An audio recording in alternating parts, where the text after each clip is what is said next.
আমার রব আমার আল্লাহ। এর মুসলমান আওয়াজ করে বলেন আমাদের রব কে? আরো জোরে বলেন রব কে?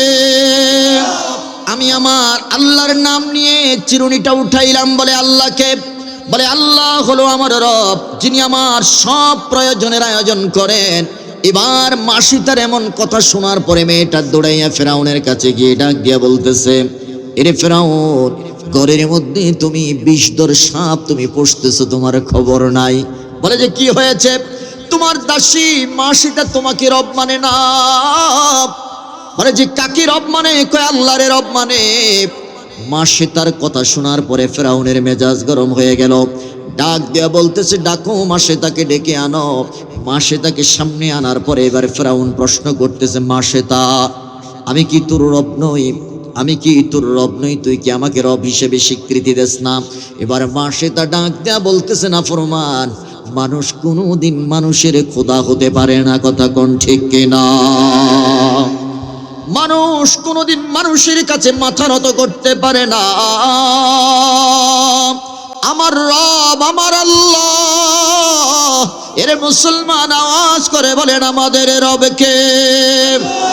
আরো জোরে বলেন রব কে? মানুষ কোনোদিন মানুষের রব হতে পারে না।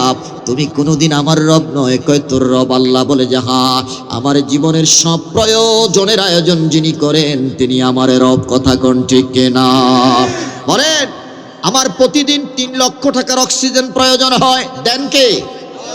চতুর্দিকে নদী, চতুর্দিকে পানি আরে পানি, মাঝখানে আপনারা বসবাস করেন। এই 7 সাগর 13 নদী পাড়ি দিয়ে এখানে অক্সিজেন পৌঁছাইয়া দিয়েছেন কে? এ যুবক, যে আল্লাহর দেওয়া অক্সিজেন তুমি গ্রহণ করো,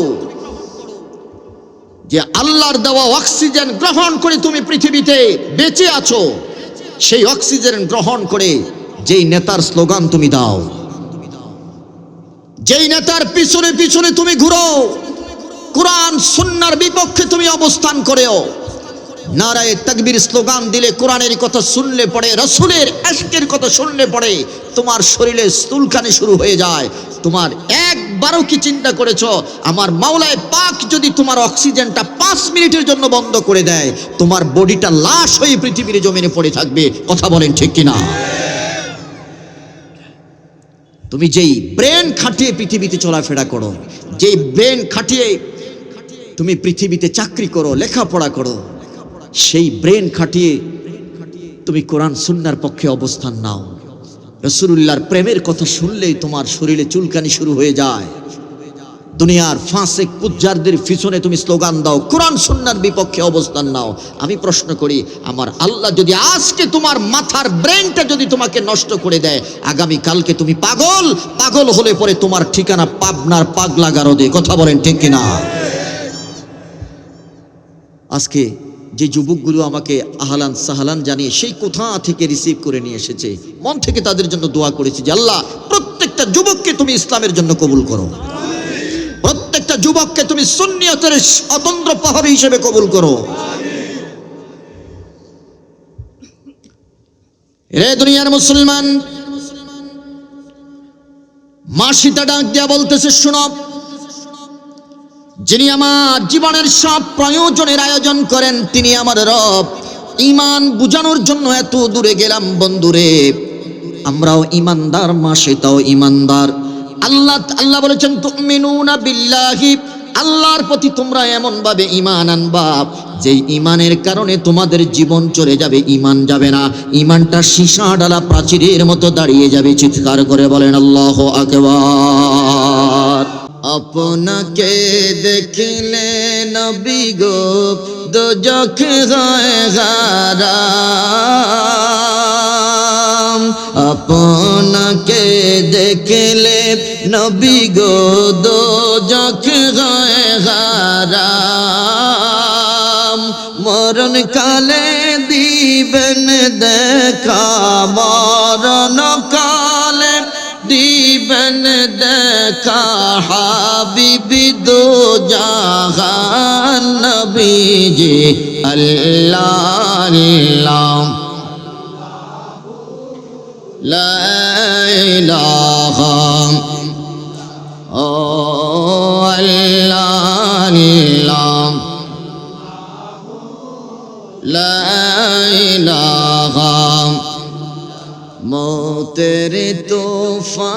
চলবে যখন নবী গো আমার, মৌতের তুফান চলবে যখন নবী গো আমার, দয়া করে দেখাইবেন দয়া করে ইবেন চেহারায়ে আনোয়ার নবীজি আল্লাহ আল্লাহ লা ইলাহা ইল্লাল্লাহ আল্লাহ আল্লাহ লা ইলাহা। অন্ধকার কবরে আমার সাথী কেউ তো নাই, অন্ধকার কবরে আমার নাই, দয়াল নবী দয়া করে দয়াল নবী করে বুকে দিও ঠাই নবীজি আল্লাহ আল্লাহ লা ইলাহা ও আল্লাহ আল্লাহ লা ইলাহা।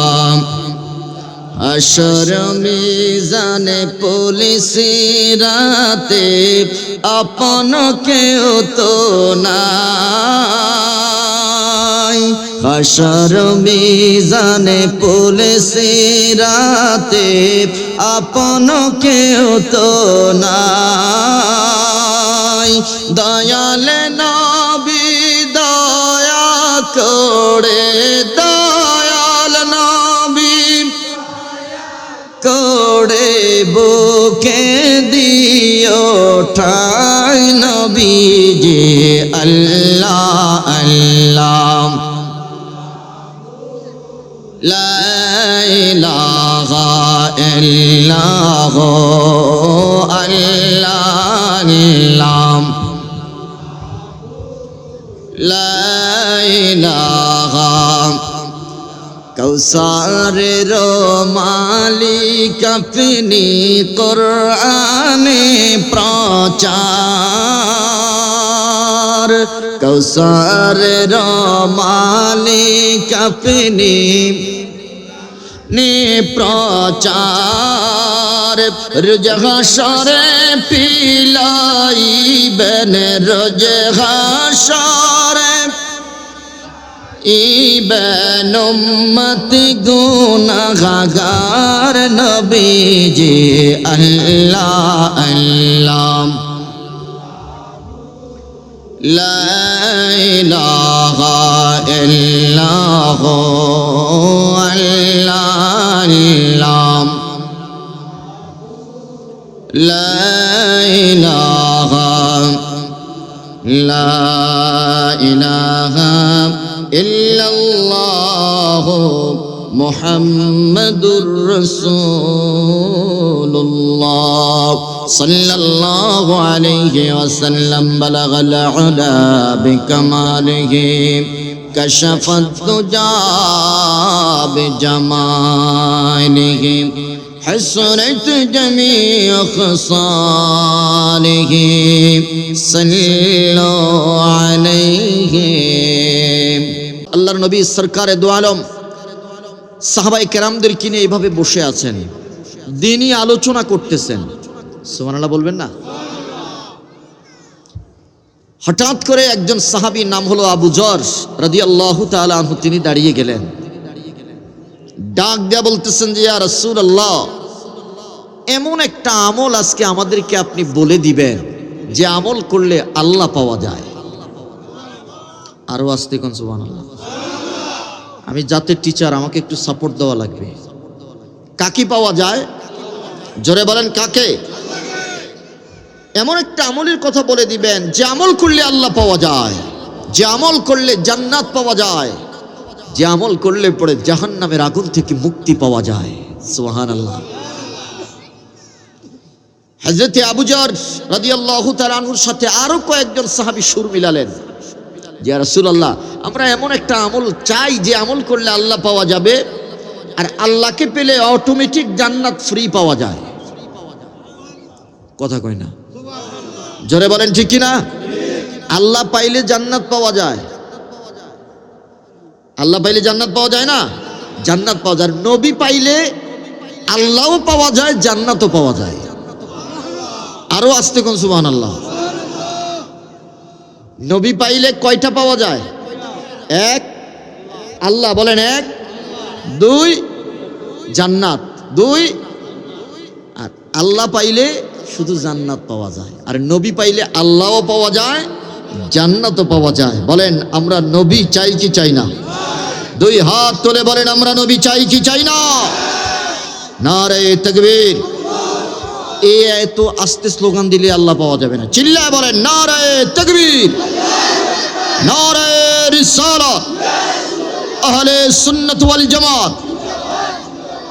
আল্লাহ কবুল করুক, জোরে বলেন আমিন।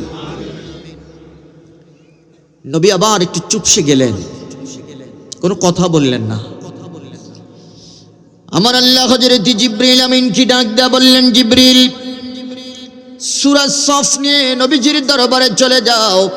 সাহাবীরা এমন একটা আমলের কথা জানতে চাইতেছে যে আমলটা করলেই পরে আল্লাহ পাওয়া যাবে, যে আমল করলে পরে জাহান্নামের আগুন থেকে মুক্তি পাওয়া যাবে, যে আমল করলে পরে জান্নাত পাওয়া যাবে, এমন একটা আমলের কথা তারা নবীর কাছে জানতে চায়।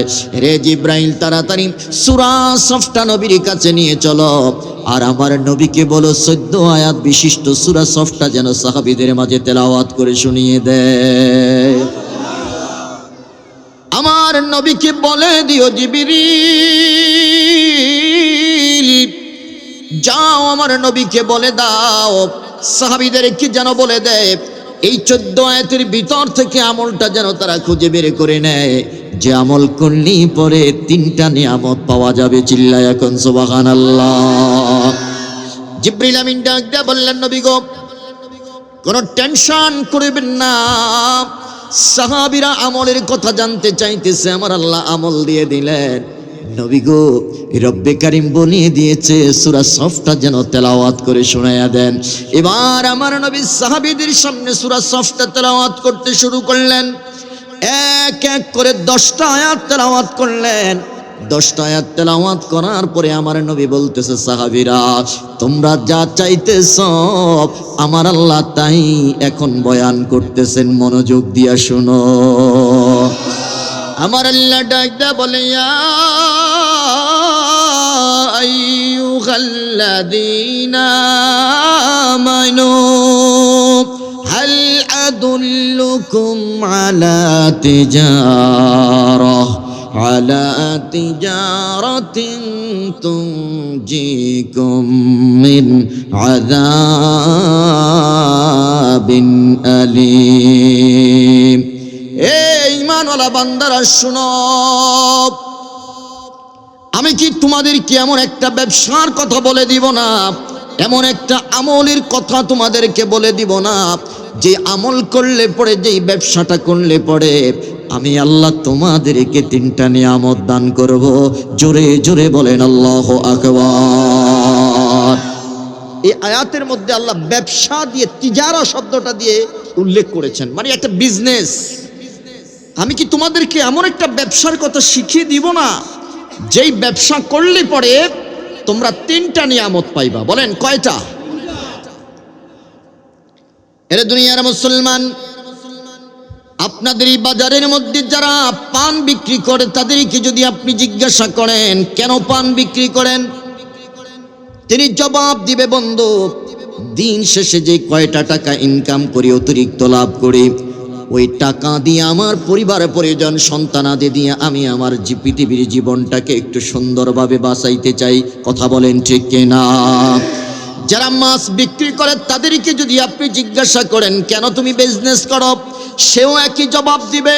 দিন শেষে যেই লাভটা পায় ওই লাভ দিয়ে পরিবার পরিজন নিয়ে ভালোভাবে বাঁচতে চায়। যারা স্বর্ণ বিক্রেতা তাদেরকেও যদি আপনি প্রশ্ন করেন একই জবাব দিবে।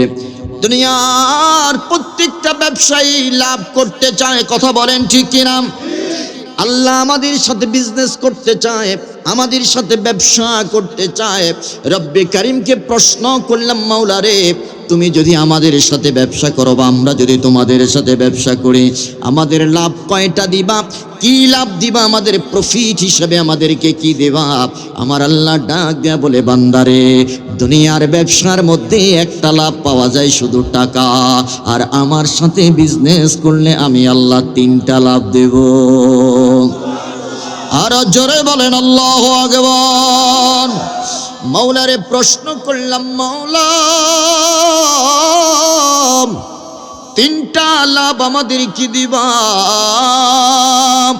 কি কি লাভ দিবা আমাদেরকে একটু বলে দাও।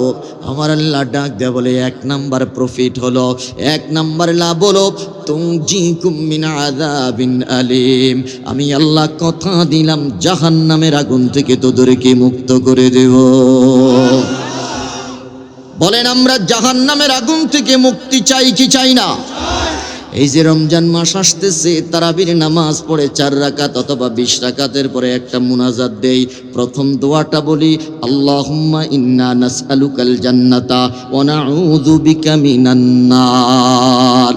আল্লাহ, তোমার কাছে জান্নাত চাই, জাহান্নামের আগুন থেকে মুক্তি চাই, কথা বলেন ঠিক কিনা? আমার আল্লাহ ডাক দেয়া বলে, বান্দা, এক নাম্বার পুরস্কার হলো জাহান্নামের আগুন থেকে দূরে মুক্ত করে দিব। 2 নাম্বার লাভ হলো, 2 নাম্বার পুরস্কার হলো ওয়াগফির লাকুম যুনুবাকুম। বান্দারে, আমি আল্লাহ কথা দিলাম তোর জীবনের সব গুনাহ আমি আল্লাহ মাফ করে দেব। যারা বলেন আল্লাহু আকবার। 3 নাম্বার আমার আল্লাহ ডাক দেয়া বলে, বান্দা, আমি আল্লাহ তোর সাথে ওয়াদা দিলাম, যদি ব্যবসাটা ঠিক মতো করতে পারিস, পুঁজিটা যদি ঠিক মতো খাটাইতে পারিস, আমি আল্লাহ ওয়াদা দিলাম, আমি আল্লাহ তোর সাথে কথা দিলাম, তোর জন্য আমি আল্লাহ জান্নাতের 8 দরজা খুলে দেব। আর জোরে বলেন আল্লাহু আকবার। এ মুসলমান, আমি জানতে চাই, বলেন আমরা জান্নাত চাই কি চাই না? 2 হাত তুলে বলেন, জান্নাত চাই কি চাই না? এরে দুনিয়ার মুসলমান, প্রত্যেকটা ঈমানওয়ালা মানুষের আশা, প্রত্যেকটা ঈমানওয়ালা মানুষের দাবি, আমি জান্নাতে যাব, আমরা জান্নাতে যেতে চাই, কথা বলেন ঠিক কিনা? সবাই জান্নাতে যাবে, তাদের প্রত্যেকের প্রত্যাশা। আল্লাহর কাছে আজকে মাহফিল থেকে আমরা প্রশ্ন রাখলাম, মাওলারে, আমিও জান্নাতে যাব, আজকের মাহফিলের শ্রোতা যারা আছে তারাও জান্নাতে যাবে, সবাই জান্নাতে যাবে। ও মাওলা, তোমার কাছে প্রশ্ন, আমার জন্য জান্নাতে কতটুকুন জায়গা বরাদ্দ রেখেছে একটু বলে দাও। বলেন, জান্নাতে জায়গার পরিমাণ জানার দরকার আছে না নাই? আমার দেশে যারা জমির মালিক না কিন্তু জমিনে বসবাস করতেছে, তাদেরকে আমরা কি বলি? রোহিঙ্গা। কথা কন না? এরা আমার দেশের না, এরা পাশের দেশে, এদের জায়গা জমিন আছে তাদের দেশে, কথা বলেন ঠিক কিনা? আল্লাহ, আমরা জান্নাতে তো রোহিঙ্গা হিসেবে থাকতে চাই না। এই জীবনের শেষ আছে, জান্নাতের জীবনের কোনো শেষ, জোরে বলেন আছে? এই জীবনে মৃত্যু আছে, জান্নাতি যারা হবে তাদের কোনো মৃত্যু নাই। আল্লাহ, জান্নাতি আমার জন্য কতটুকুন জায়গা বরাদ্দ রেখেছ, আমি কিভাবে জান্নাতে থাকবো একটু বলে দাও। আমার আল্লাহ ডাক দেয়া বলতেছে, নবী, আপনার উম্মতদেরকে বলে দেন, যারা আমার সাথে বিজনেস করে জান্নাতে আসতে পারবে, নেক আমলের মাধ্যমে জান্নাত ক্রয় করতে পারবে, আমি আল্লাহ কথা দিলাম, যেই দুনিয়ায় তারা থাকতেছে এরকম 10টা দুনিয়ার সমান জায়গা আমি আল্লাহ জান্নাতে তার জন্য রেজিস্ট্রি করে দিয়েছি। আর জোরে বলেন আল্লাহু আকবার। কয়টা দুনিয়ার সমান? জোরে কন, আরো জোরে। এই পুরা সন্দ্বীপ জেলাটা, আপনার সন্দ্বীপ তো একটা জেলা নাকি, না থানা? থানা সন্দ্বীপ, এই পুরা থানাটার মধ্যে প্রত্যেক গ্রামে মহল্লায় গেছেন এরকম একটা মানুষ হাত উঠান দিই, একজন মানুষও নাই। তার মানে নিজের থানাটা আমি ঠিক মতো এখনো ঘুরতে, আপনাদের কথা আমি কি, আমি নিজের থানা অনেক গ্রাম আমি চিনিও না এখন। জেলা তো দূরের কথা, বিভাগ তো দূরের কথা, দেশ তো দূরের কথা, অথচ এই 19,69,50,000 বর্গ মাইলের পৃথিবীকে 10 দিয়ে গুণন দিলে যা হয় অতটুকুন পরিমাণ আল্লাহ জান্নাতে আমার আপনার জন্য জায়গা বরাদ্দ করে দিয়েছেন। আরো জোরে বলেন আল্লাহু আকবার। প্রশ্ন করবেন হুজুর এত বিশাল বড় দুনিয়া ঘুরতে গেলে আমার বিমানের প্রয়োজন হয়, ঘুরতে গেলে আমার গাড়ির প্রয়োজন হয়, ঢাকা থেকে আপনাদের এই পর্যন্ত আসতে 3টা যানবাহন আমাকে চেঞ্জ করতে হয়েছে। আসলাম গাড়িতে, গাড়ির পরে আসলাম ট্রলারে, নৌকায়, নৌকার পরে আসলাম মোটর সাইকেলে। কথা বলেন জান্নাতে মনে হয় এরকম নৌকা পাওয়া যাবে? ও কথা কয় না, না না বলতে শব্দ নাই। আপনি যদি কন যে আল্লাহ আমার নৌকায় চড়ান, আমি বঙ্গোপসাগরে একটু সাঁতার দিতে চাই বা একটু নৌকায় চড়তে চাই, আমার আল্লাহ ব্যবস্থা করে দিবেন। দুনিয়াতে না আছে, জান্নাতে কোনো না। জোরে বলেন জান্নাতে কোনো না। আপনি দুনিয়াতে মদ খাইতে পারেন না, জান্নাতে মদ খাইতে পারবেন। সুবহানাল্লাহ কয় না? আরো জোরে কন না আল্লাহু আকবার। জান্নাতে কোনো কিছু নাই, কোনো কিছু না নাই, যা চাইবেন আপনি তা দিবেন। এরে দুনিয়ার মুসলমান, এই জগতের মধ্যে আল্লাহ রব্বি করিম ডাক দিয়া বলে বান্দা জান্নাতে তোর জন্য সব নাজ নিয়ামত থাকবে। দুনিয়ার মদ খাইলে পরে মাতাল হয়, জান্নাতি মদ খাইলে পরে মাতাল হবে না রে বন্ধু। জান্নাতি মদ যত খাইবেন তত ভালো লাগবে। আমার আল্লাহ ডাক দিয়া বলে জান্নাতে শুধু একটা জিনিস নাই। বলেন কয়টা? জোরে বলেন কয়টা? একটা জিনিস নাই, সেটা টয়লেট। করেন জান্নাতে কি নাই? কথা কয় না। আপনারা মনে হয় আমার কথা বুঝতেছেন না, আমাকে একটু সাপোর্ট দেন। বিনা প্রায় আমার গাড়িটা যখন স্টার্ট দেয় তখন 2টা বাজে, এখানে আসলাম উইদাউট রেস্ট, আপনাদের সামনে আবার কথা বলতেছি। আমাকে একটু সাপোর্ট না দিলে কিন্তু ভিতর থেকে কথা আসবে না। জান্নাতে সব আছে, একটা নাই। বলেন সেটার নাম কি? এখন বলবেন যে হুজুর তাইলে এত খানা খাবো, অফুরন্ত খানা, এই খানা খাইলে টয়লেটে চাপ দিলে যাবো কোথায়? আমার আল্লাহ কয় না না না, এই নোংরা কাজ জান্নাতে করা যাবে না। তোমার একটা ঢেকুর আসবে, ঢেকুরের লগে সব শেষ। আরো আসতে কোন সুবহানাল্লাহ, চিল্লায়া বলেন আল্লাহু আকবার। তাইলে জান্নাতে কি নাই? যা টয়লেট করার দুনিয়াতে করে যাবেন। রে পৃথিবীর মুসলমান, রব্বি কারীমের দরবারে প্রশ্ন করলাম আল্লাহ এত বিশাল এরিয়া আমি কিভাবে ঘুরবো, কিভাবে এটার মধ্যে বসবাস করব? দুনিয়ার জিন্দেগিতে আমি বসবাস করতে গেলে কখনো ট্রলারে, কখনো লঞ্চ, কখনো স্টিমার, কখনো গাড়ি, কখনো বিমান।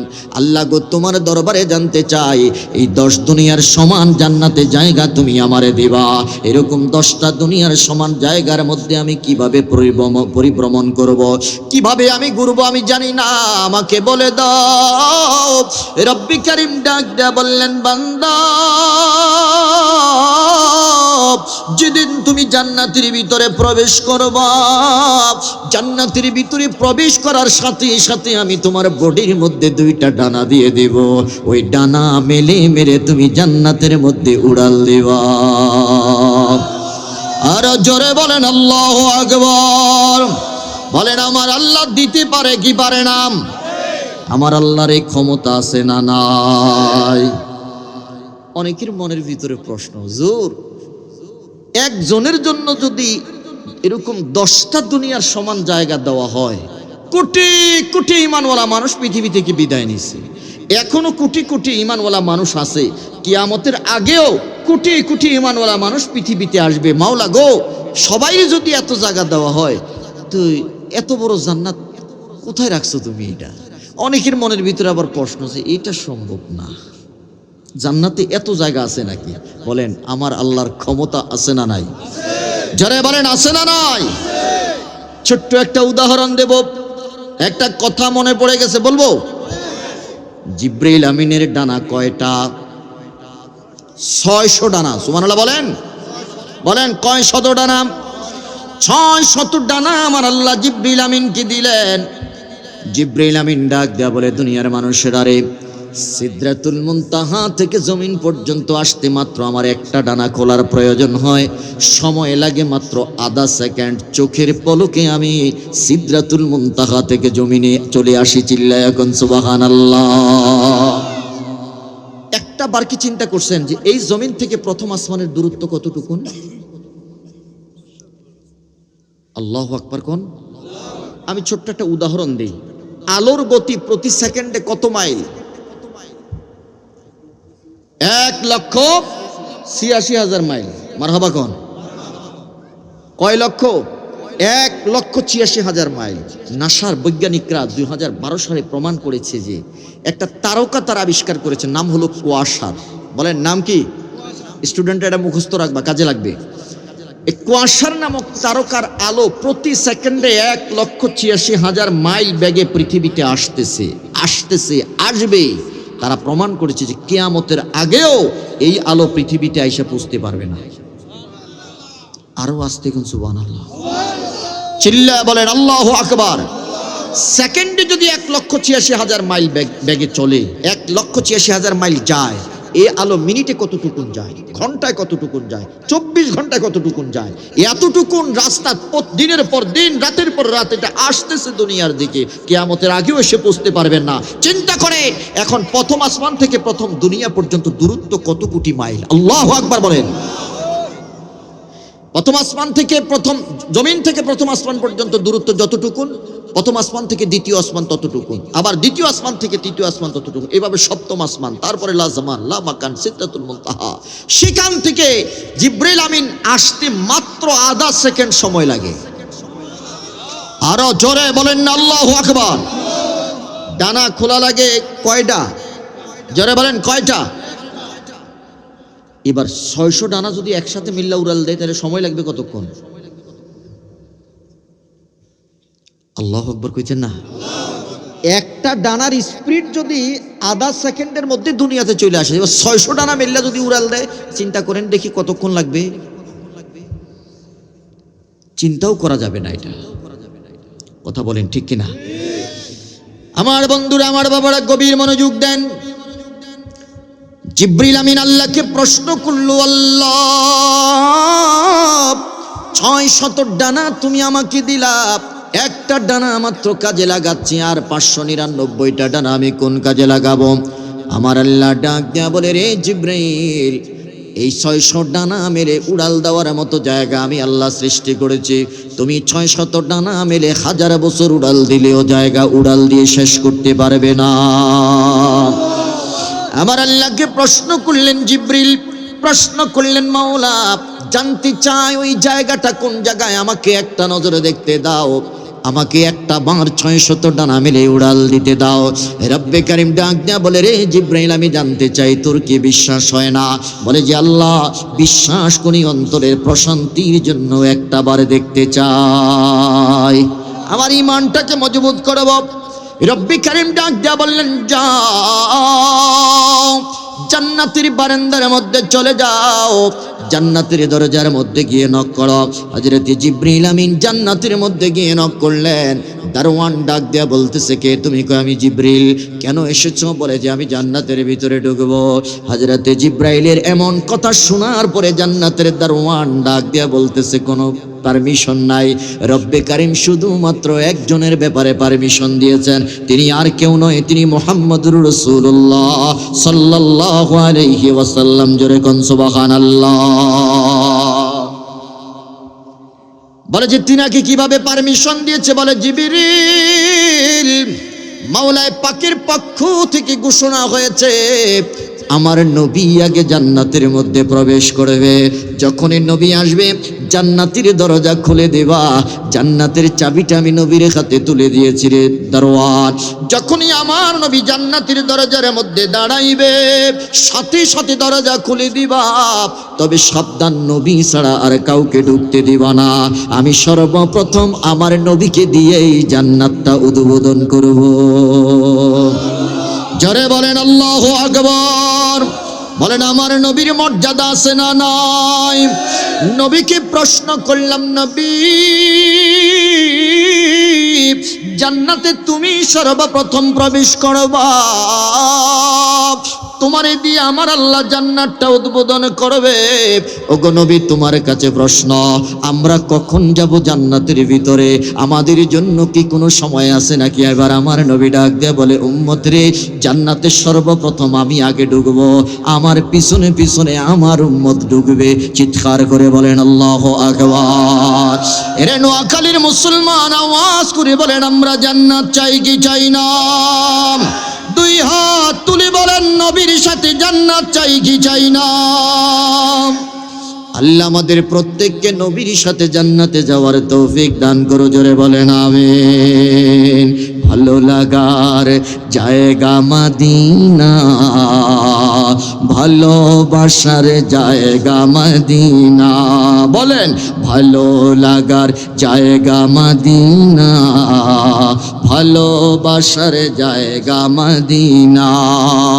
যতই দেখি তারে তৃষ্ণা মিটে না, যতই দেখি তারে তৃষ্ণা মিটে না। সাজিয়েছেন দয়ালে রব্বানা, ভালো লাগার জায়গা মদিনা। বলো, ভালো লাগার জায়গা মদিনা, ভালো। সুন্দর করে জান্নাতটা তুমি কার জন্য বানাইলা? আমি একটু জানতে চাই। চিল্লায়া এখন সুবহানাল্লাহ। এত সুন্দর করে তুমি কার জন্য জান্নাতটা বানাইছো? এই যে রমজান মাস আসতেছে না, আমার নবী সরকার দু আলম ডাক দিয়া বলে, উম্মত আল্লাহর সাথে বিজনেস করো, আল্লাহর সাথে আল্লাহর গোলামি করো, রমজানের রোজা রাখো, তোমার জন্য আমার আল্লাহ প্রতিদিন জান্নাতটা আপডেট সাজে সজ্জিত করেন। সুবহানাল্লাহ বলেন। ওয়ায়ুযায়্যিনুল্লাহু আযযা ওয়া জাল্লা জান্নাতাহু কুল্লা ইয়াওম। রমজানের প্রত্যেক দিন জান্নাতকে আমার আল্লাহ সাজায়। আজকে সাজাইছে তো, ফেরেশতারা সাজ সুজ করে সব আলোকসজ্জা দিয়ে আল্লাহকে বলতেছেন, আল্লাহ এক দিনের মধ্যে আমরা জান্নাতটাকে সাজায় ফেলছি, এবং সেটা পুরাতন কোনো সাজে সজ্জিত করি নাই, আপডেট সাজে সজ্জিত করেছি। আল্লাহকে দরজা খোলো, আমি একটু দেখতে চাই। দরজা খুললেন, দরজা খোলার পরে আল্লাহ কয়, না, আমার ঈমানওয়ালা বান্দাদের জন্য জান্নাতটা উপযুক্ত হয় নাই, এটা সব ভাঙো, আবার নতুন করে সাজাও। আরো জোরে বলেন না আল্লাহু আকবার। দ্বিতীয় দিন আবার সাজানোর পরে সূর্য যখন অস্তমিত হয়ে যায়, তখন আল্লাহকে ডাক দেয়, বলে আল্লাহ সাজাইছি। আল্লাহকে দেখি, দেখার পরে কয়, না হয় নাই, এটি ভাঙো, আবার সাজাও। এইভাবে 30টা দিন আমার আল্লাহর ওয়ার্ডারে ফেরেশতারা জান্নাতটা 30 সাজে সজ্জিত করে। জোরে বলেন আল্লাহু আকবার। এরে দুনিয়ার মুসলমান, এবার আমার আল্লাহ ডাক দেয়া বলে, জিবরিল,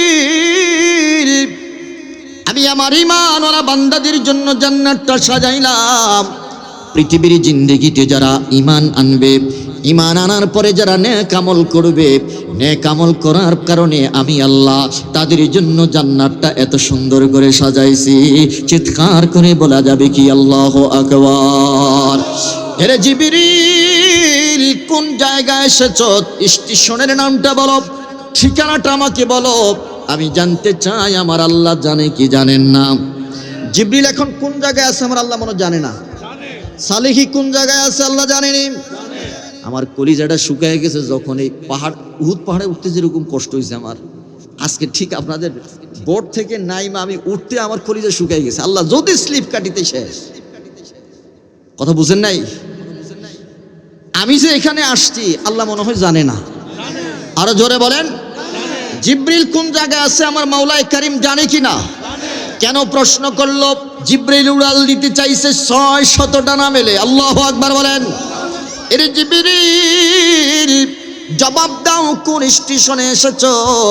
হযরতে জিবরিল আমিন ডাক দেয়া বলে, আল্লাহ ডানেও কোনো স্টেশন দেখি না, বামেও কিচ্ছু দেখা যায় না, সামনেও কোনো স্টেশনের নাম দেখা যায় না, পিছনেও দেখি নাই, আল্লাহ জানি না কোন জায়গায় আছি। আমার আল্লাহ ডাক দেয়া বলে, জিবরিল রে, জানতে চাই যে গাছের ছায়া থেকে তুমি উড়াল দিতে শুরু করেছ, ওই গাছের ছায়াটা তুমি অতিক্রম করতে পেরেছো কিনা? কয় না। এর জিবরিল জবাব দাও, যে গাছের ছায়া থেকে তুমি উড়াল দিতে শুরু করেছ ওই গাছটা তোমার চোখের সামনে দৃশ্যমান কিনা? জিব্রাইল আমিন ডাক দিয়ে বলে, আল্লাহ গাছ তো দেখা যায় না। আমার আল্লাহ ডাক দিয়ে বলে, রে জিব্রাইল কতদিন উড়াল দিছো তুমি গণনা রাখছো নি? কয় না আল্লাহ গনি নাই। মাওলায়ে কারীম এবার নিজে বয়ান করতেছে, রে জিবরিল 1 বছর নয় 2 বছর নয়, একটা ডানা নয় 2টা ডানা নয়, 600 ডানা মেলে তুমি 500 বছর উড়াল দিয়েছ রে জিবরিল। এখনো পর্যন্ত তুমি জান্নাতের বারান্দাটা অতিক্রম করতে পারো নাই। আর জোরে বলেন আল্লাহু আকবার। 600 ডানা মেলে 500 বছর তুমি উড়াল দিলা, এখনো জান্নাতের বারান্দাটাও শেষ করতে পারো নাই রে জিবরিল। এখনো তো পুরা জান্নাত তোমার সামনে রয়ে গেছে, কথা কোন ঠিক কিনা? অশেষ অসীময় অনুপম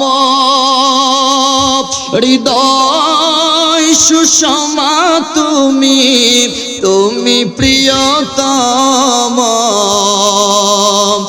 অশেষ অসীম অনুপম হৃদয় সুষমা তুমি, তুমি প্রিয়তম।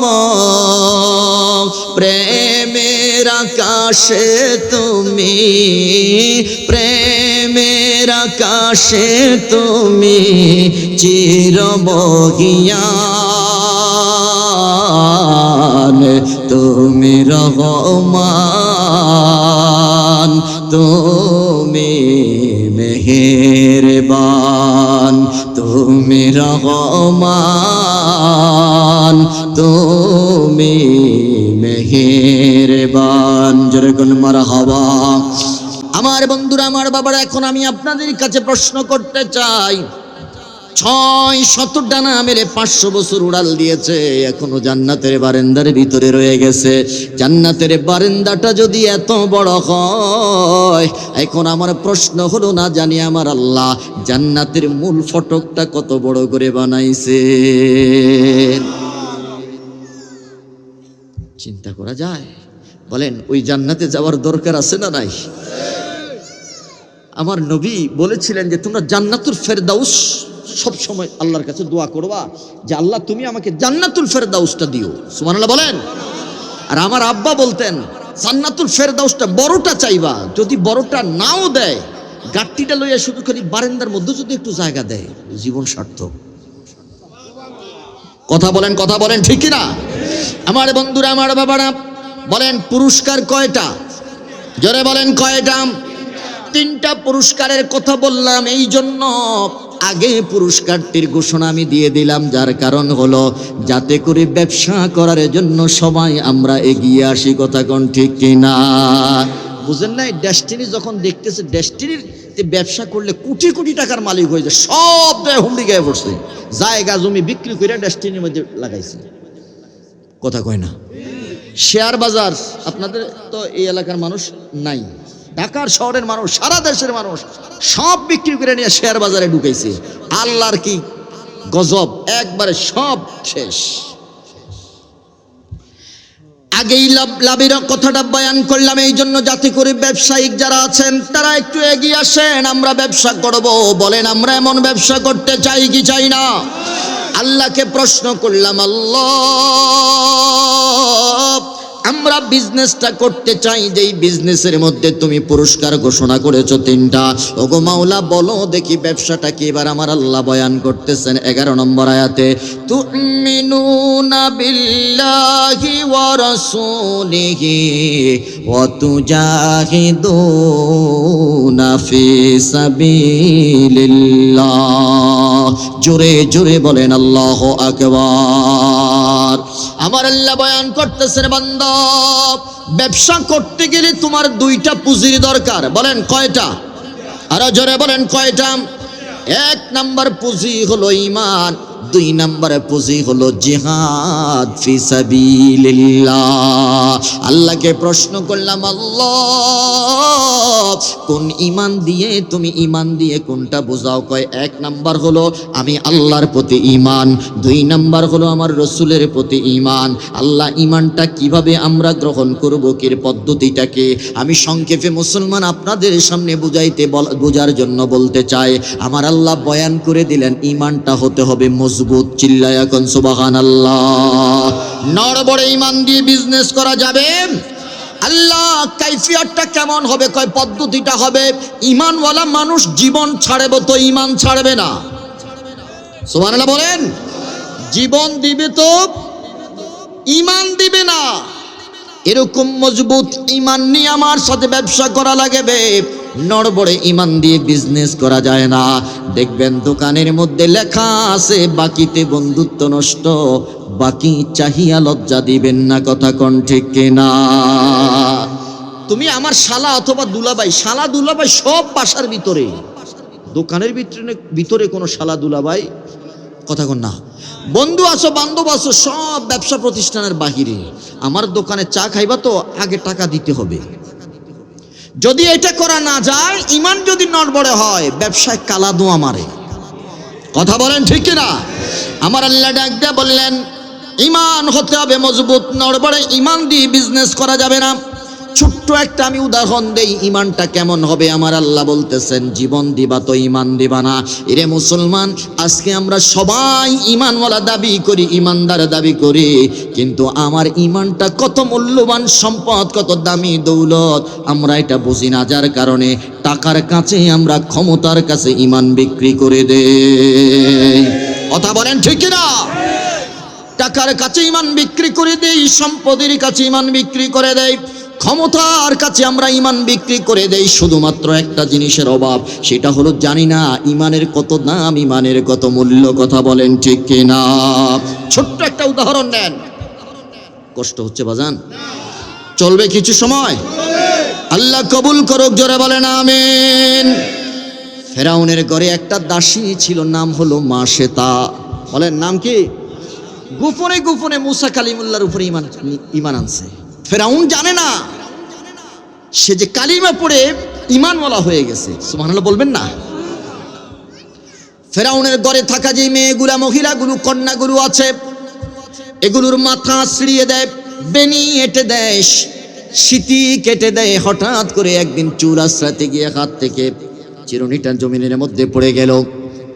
মাশেতা এই চিরুনিটা উঠাইতে গিয়ে মুখ খুলে বলে ফেললেন বিসমিল্লাহির রহমানির রহিম। সামনে থাকা মেয়েটা ডাক দিয়া বলতেছে, রে মাশেতা, কার নাম নিলাম? কার নাম নিয়ে তুমি চিরুনিটা উঠাইলাম? মাশেতা ডাক দিয়া বলে, আকারে চাইলাম ঈমানটাকে গোপন রাখার জন্য, এখন দেখি আমার আল্লাহ ঈমানটাকে প্রকাশ করে দিয়েছে। তখন তিনি জবান খুলে বলে ফেললেন, তার কারণ হলো মুসলমান কোনোদিন মিথ্যা বলতে পারে না। ঈমানওয়ালা মানুষ কোনোদিন বাতিলের সামনে মাথা নত করতে জানে না।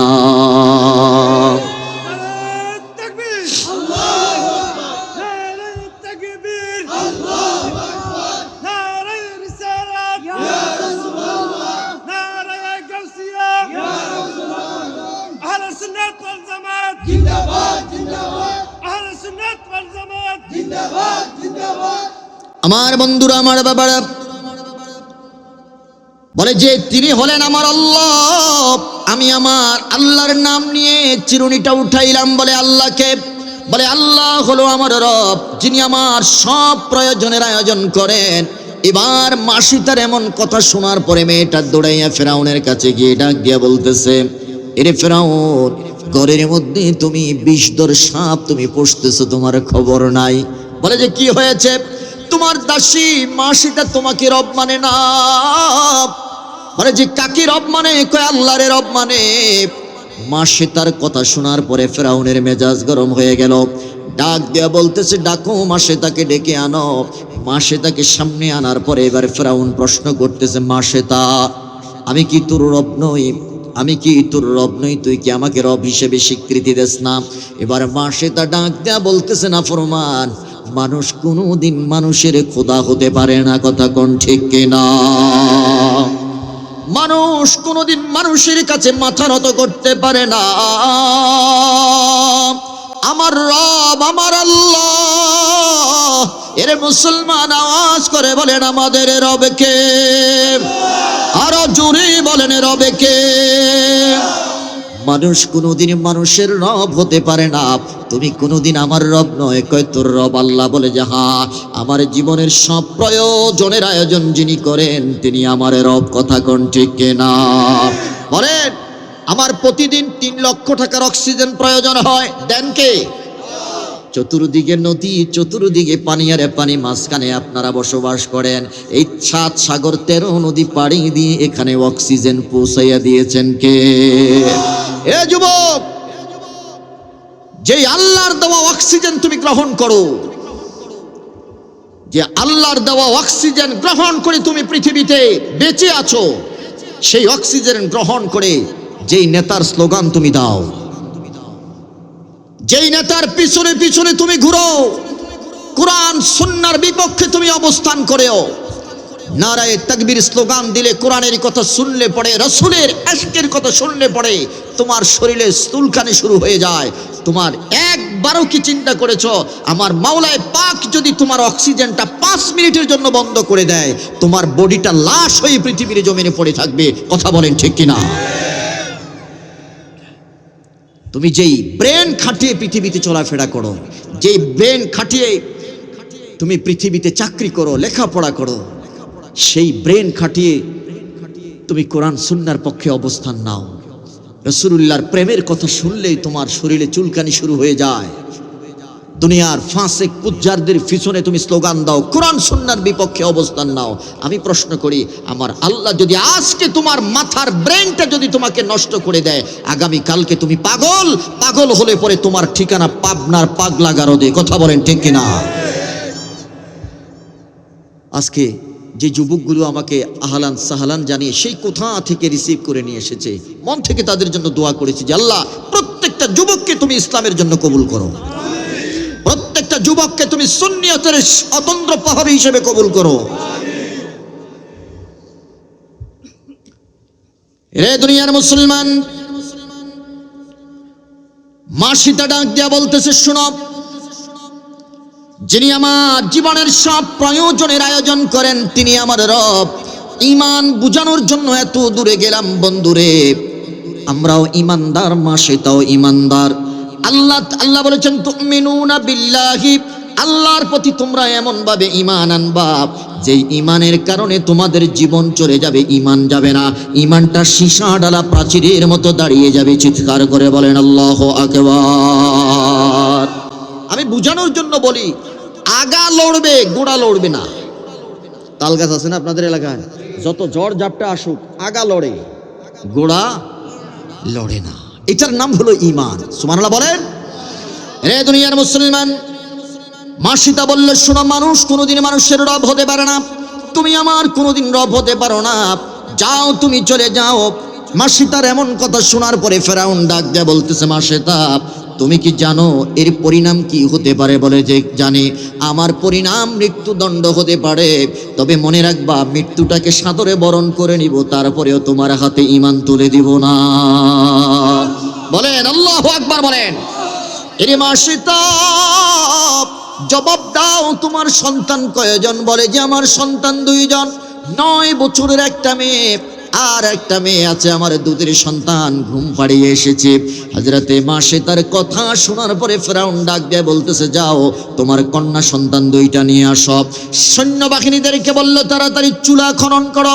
চুলা খনন করলো, চুলার মধ্যে কড়াইয়া দিল, কড়াইয়ের মধ্যে তেল দিয়ে এবার আগুন দিতে শুরু করলো।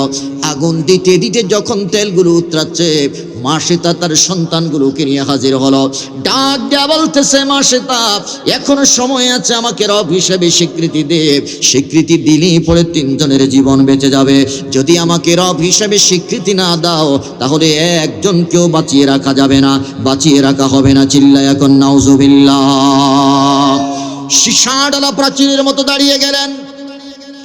ডাক দেয়া বলতেছে, রে ফেরাউন, যেদিন আমি কালিমা পড়ে ঈমান এনেছি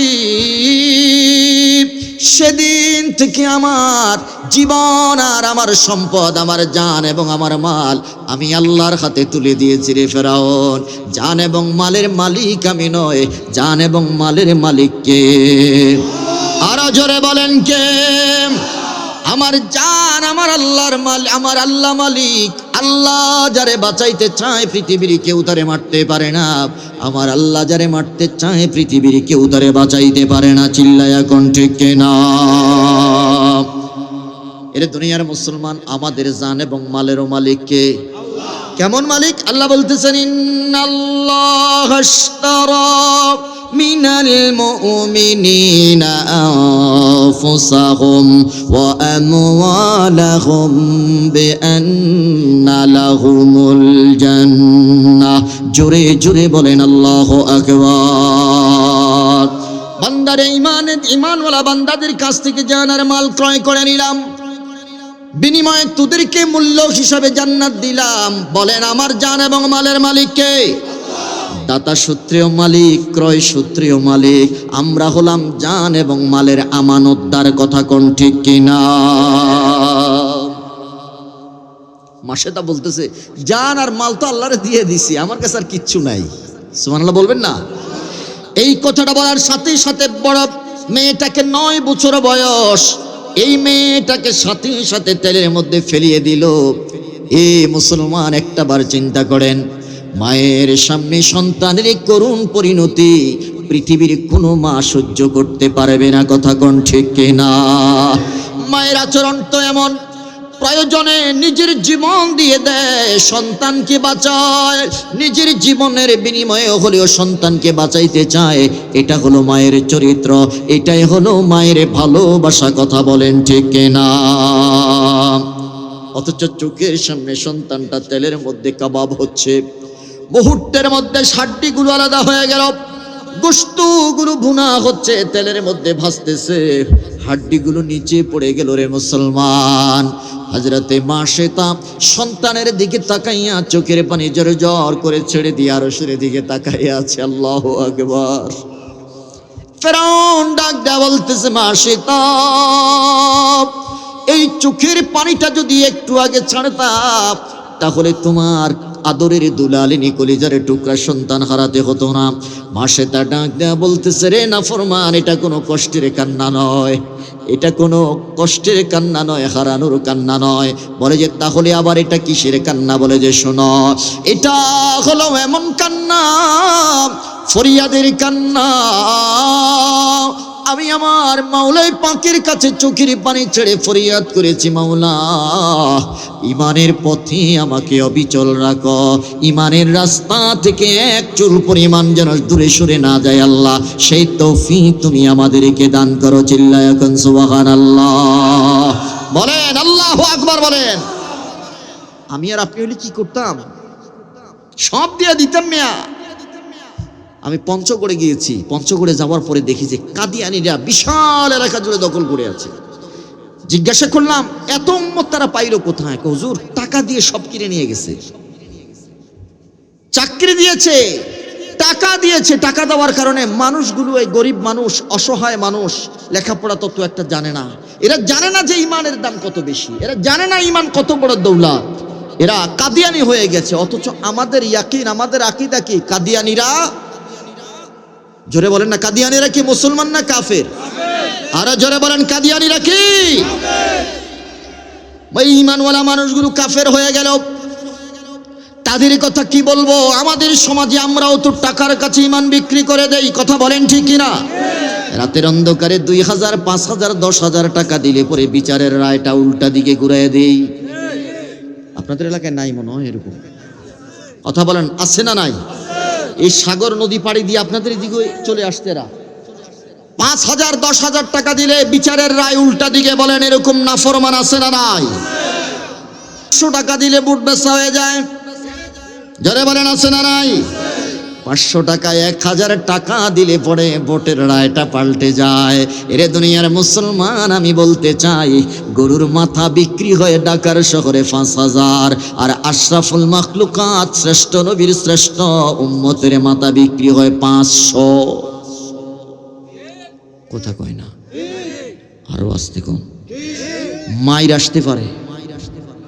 হ্যাঁ, কথাটা সত্য না মিথ্যা? এই সত্য কথাটারে ঠিক কইতে আপনাদের এত সময় লাগলো। ও আপনাদের এলাকায় নাই? আছে আছে আছে। ও তার মানে আপনাদের এলাকায়ও আছে। আমি তো ভাবছি মনে হয় এগুলো সব ফেরেশতা। 500 টাকা গরুর মাথা বিক্রি হয় 5000, আর মানুষের মাথা বিক্রি হয় 500। তার মানে আমি বুঝে নিচ্ছি গরুর চাইতো এই মানুষটা অদম। কথা বলেন ঠিক কিনা? এ দুনিয়ার মুসলমান, আল্লাহ রাব্বুল কারীম ডাক দা বললেন, শোনো, ঈমানওয়ালা মানুষের ঈমানটা কত দামি, ঈমানটা কত বড় দৌলত, জীবন দিয়ে দিবে, ঈমান দিবে না। আজকে যদি আমরা টাকার কাছে মাথা বিক্রি না করে যথা জায়গায় যদি আমরা আমাদের দায়িত্বটা দিতাম, ভোটটা দিতাম, তাহলে এই সমাজের মধ্যে কোনো অত্যাচারী আর খুঁজে পাওয়া যেত না। কথা বলেন ঠিক কিনা? স্বাধীন হয়েছি আমরা, 53 বছর হয়ে গেল, এখনো পর্যন্ত শান্তি খুঁজি। কথা বলেন ঠিক কিনা? এখনো আমরা শান্তি চাই। ইরে বাংলার মুসলমান, আমি বলতে চাই, শান্তি শুধু এক জায়গায়, সেটা হলো কোরআন সুন্নাহর আলোকে। কোরআন সুন্নাহর মধ্যে শান্তি আছে। কোরআন আর সুন্নাহ দিয়ে যদি পরিবার গঠন করা যায়, কোরআন আর সুন্নাহ দিয়ে যদি সমাজ গঠন করা যায়, কোরআন আর সুন্নাহ দিয়ে যদি রাষ্ট্র গঠন করা যায়, খোদার কসম কোনো জালিম, কোনো অত্যাচারী আর খুঁজে পাওয়া যাবে না। কথা বলেন ঠিক কিনা? কোনো পুলিশের প্রয়োজন নাই, কোনো সেনাবাহিনীর প্রয়োজন নাই, র্যাবের প্রয়োজন নাই, কিছুর প্রয়োজন হবে না, জেলখানারও প্রয়োজন হবে না।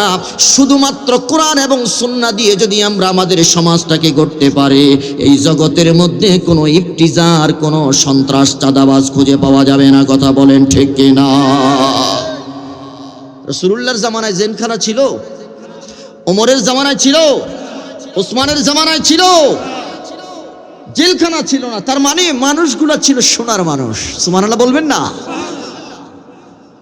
আমাদের ঈমান কোথায়? এই জন্য আল্লাহ বলেছেন, মজবুত ঈমান ছাড়া বিজনেস করা যাবে না। তোমার ঈমানটা হবে মজবুত। ঈমানটা কেমন? আমার ছেলে চুরি করেছে তো শাস্তি হবে দ্বিগুণ। কথা কয় না? জোরে বলেন। আমার ভাই চুরি করেছে, অন্যায় করেছে, শাস্তি হবে দ্বিগুণ। আমার দলের লোক, কোন নেতা কর্মী যদি অন্যায় করে, তার শাস্তি হবে দ্বিগুণ। যদি এরকম হইতো, সমাজে কোনো চোর খুঁজে পাওয়া যেত না, কোনো ডাকাত, সন্ত্রাস খুঁজে পাওয়া যেত না। আমরা কি করি? মনে করেন আমার ছেলে চুরি করছে তো, তখন আমরা বলি যে না, এটা সালিহ সাহেবের ছেলে, এর শাস্তি দেওয়া যাবে না। কথা বুঝেন নাই? এটা চেয়ারম্যানের ছেলে, এটাকে শাস্তি দেওয়া যাবে না। আমাদের সমাজটা তো এরকম। এক মাতবরের কাছে বিচার আসছে যে, মাতবর সাহেব, চোর ধরছি, তাড়াতাড়ি বিচার করতে হবে, আপনি আসেন। আমি যেতে পারবো না, তোমরা বিচার করে ফেলো। বিচার কি করবো? তো হাত কেটে কর্তন করে দাও, হাত কেটে দাও। বলে যে হাত কাটতে গেলে তো আপনাকে লাগবে। কেন? চোরটা তো আপনার বাড়ির। আমার বাড়ির? হ্যাঁ, আমার বাড়ির কেডারে? যখন কইছে যে আমার বাড়ির, তখন চোখ বড় হয়ে গেছে। বুঝেন নাই কথা? যখন বলছে যে আপনার বাড়ির, তখন চোখটা কি বড় হয়ে গেছে। আমার বাড়ির এটা কে? আপনার ছোট ছেলে। এখন বলেন, রায়টা সোজা যাবে না উল্টা দিকে যাবে? কার চুরিটা করছে কি? নারকেল চুরি করছে। কয়টা কাঁচা না জুনা? কয় জুনা। জুনা বুঝেন তো, যেটা লাড়া দিলে লড়ে। কয়টা কাঁচা না জুনা? কয় জুনা। কয় যা, জুনা খাইলে কোনো গুনাহ নাই। কথা বুঝেন নাই মনে হয়। জুনা খাইলে গুনাহ নাই, মানে হাত কাটার রায় পাল্টে গেছে। অথচ আমার নবীর আদর্শ দেখেন, নবীজির দরবারে ঈমান কাকে বলে দেখেন। নবীজির দরবারে মামলা আসলো, নবী গো, এক মহিলা বনু মাকজুম গোত্রের মহিলা চুরি করেছে, হাত কাটা, তাড়াতাড়ি শাস্তির বিধান জারি করেন। আল্লাহর নবী ডাক দিয়া বললেন, কোরআন আমার আল্লাহ বিচারের রায় ঘোষণা করেছেন, আস-সারিকু ওয়াস-সারিকাতু ফাকতাউ আইদিয়াহুমা, চোর এবং চুন্নির হাত কর্তন করে দাও। আল্লাহর নবী রায় দিয়ে দিলেন, যাও মহিলার হাত কর্তন করে দাও। বনু মাখজুম গোত্রের সমস্ত নেতা কর্মীরা একত্রিত হলো, মোটা মাথাওয়ালারা একত্রিত হয়ে ডাক দিয়ে বলতেছে, না না, আমাদের বংশের মর্যাদার উপরে চুনকালি পড়বে যদি আমাদের বংশের মহিলার হাত কর্তন করা হয়। তোমাদের একজনে গিয়ে তাড়াতাড়ি রহমাতুল্লিল আলামিনের দরবারে একটু সুপারিশ করো, আমার এই দলের এই লোকটার যেন শাস্তিটা মওকুফ করে দেয়। চিল্লায়া কন নাউজুবিল্লাহ। কেউ সাহস পায় না। সর্বশেষ নবীজির নাতি ওসামা বিন জায়েদকে সুপারিশ ধরল যে তুমি একটু, তোমার তো দাদা, হ্যাঁ, হযরতে জায়েদের পুত্র ছিলেন, বলে যে তুমি একটু তোমার রাহমাতুল্লিল আলামিনকে একটু আমাদের পক্ষে সুপারিশ করো না। ছোট মানুষ, তিনি গিয়ে রাসূলুল্লাহকে বলেই ফেলছেন যে আপনি এই মহিলার হাত কর্তনের বিধানটা একটু লো করে দেন, মানে আপনি এটাকে দেখেন, একটু বিবেচনা করেন। তখন মহিলা হাত কর্তনের বিষয়টা যখন ওসামা রাদিয়াল্লাহু তাআলা এই কথাটা বললেন, নবীজি সরকারে দু আলমের চেহারাটা লাল বর্ণের হয়ে গেছে। আল্লাহু আকবার বলেন। সাথে সাথে মসজিদের মিম্বারের মধ্যে দাঁড়ালেন। দাঁড়ানোর পরে ডাক দিয়া বলতেছে, আতাশফাউ ফি হাদ্দিম মিন হুদুদিল্লাহ। আল্লাহু আকবার বলেন। নবী আমার ডাক দিয়া বললেন, কে আছো? যেখানে আমার মাওলায়ে পাক, মাওলায়ে কারীম বিধান জারি করে দিয়েছেন, শাস্তির বিধানটা তিনি জারি করে দিয়েছেন। এরে দুনিয়ার মুসলমান, এমন কে আছো আল্লাহর বিধানের উপরে কলম বসানোর জন্য, আল্লাহর বিধানটাকে চেঞ্জ করার মতো দুঃসাহসিকতা কার আছে? চিৎকার করে বলেন আল্লাহু আকবার। একটু দরুদ শরীফ পড়েন, সাল্লাল্লাহু আলা সাল্লাল্লাহু আলাইহি ওয়াসাল্লাম, সাল্লাল্লাহু আলা মুহাম্মাদ, সাল্লাল্লাহু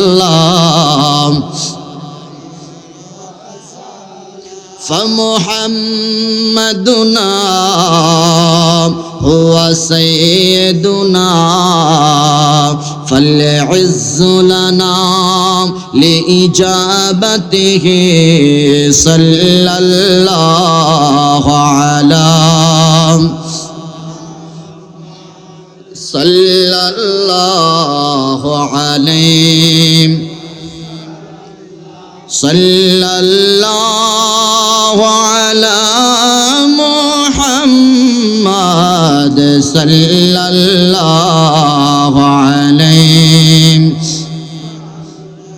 তো বলতেছিলাম, রহমাতুল্লিল আলামিন একটা হুঙ্কার দিলেন। আল্লাহ যেখানে রায় দিয়ে দিয়েছেন, এই রায়কে উল্টানোর মতো শক্তি কার আছে? দাঁড়াও, বলেন জমিনটা কার? আরো আসতে বলেন, জমিন কার? চিল্লায় বলেন, এই জমিনে হুকুম চলবে কার? কে আছো আল্লাহর হুকুমটাকে উল্টানোর?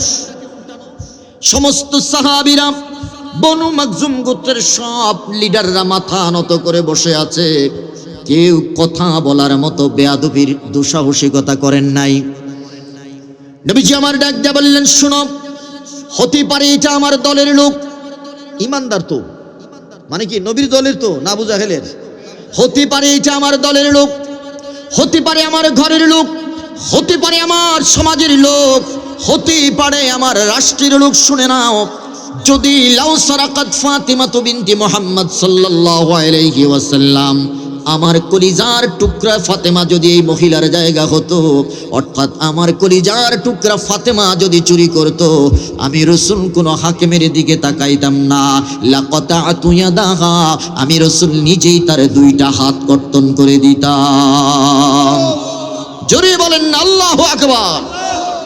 পৃথিবীর প্রত্যেকটা অভিভাবক, প্রত্যেকটা সমাজপতি, প্রত্যেকটা মেম্বার, প্রত্যেকটা ইমাম, প্রত্যেকটা চেয়ারম্যান, প্রত্যেকটা এমপি, প্রত্যেকটা মন্ত্রী, প্রত্যেকটা প্রাইম মিনিস্টার যদি এই একটা উসুল দিয়ে সমাজটা চালাইতো, খোদার কসম এই সমাজের মধ্যে কোনো অন্যায়কারী খুঁজে পাওয়া যেত না।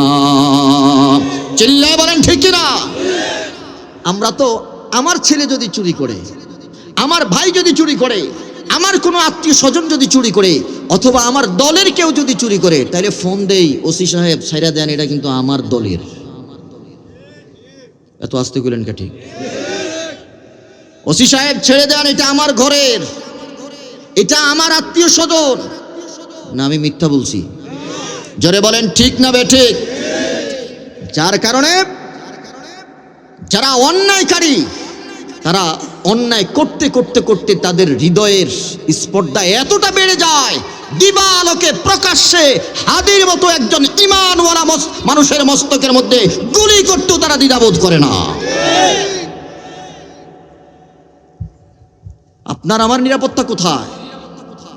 আমরা তো অন্যায়কারীর বিচার করি না, বিচার ছেড়ে দিই। সেটা আমার বাড়িতে হোক, আমার সমাজে হোক, অথবা আমার রাষ্ট্রের মধ্যে হোক। যদি ন্যায় বিচার আমরা প্রতিষ্ঠা করতে পারতাম, এই জমিনের মধ্যে কোনো অন্যায়কারী খুঁজে পাওয়া যেত না। আগে আমাদের ঈমান ঠিক করতে হবে। আমি জানি না আপনাদেরকে বুঝাইতে পারতেছি কিনা। বলেন, আল্লাহর সাথে ব্যবসা করতে হলে, জান্নাত পেতে হলে, জাহান্নামের আগুন থেকে মুক্তি পেতে হলে, এক কথায় আল্লাহ পাইতে হলে মজবুত ঈমানের দরকার আছে না নাই? আমার আলোচনার মধ্যে কেউ রাজনৈতিক কোনো গন্ধ খুঁজবেন না। বাংলাদেশের কোনো রাজনৈতিক দলের সাথে আমার কোনো সম্পৃক্ততা নাই, বিন্দু পরিমাণও নাই।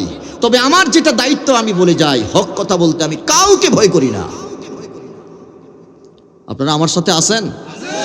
সবাই আছেন? আল্লাহ কবুল করুক, জোরে বলেন আমিন।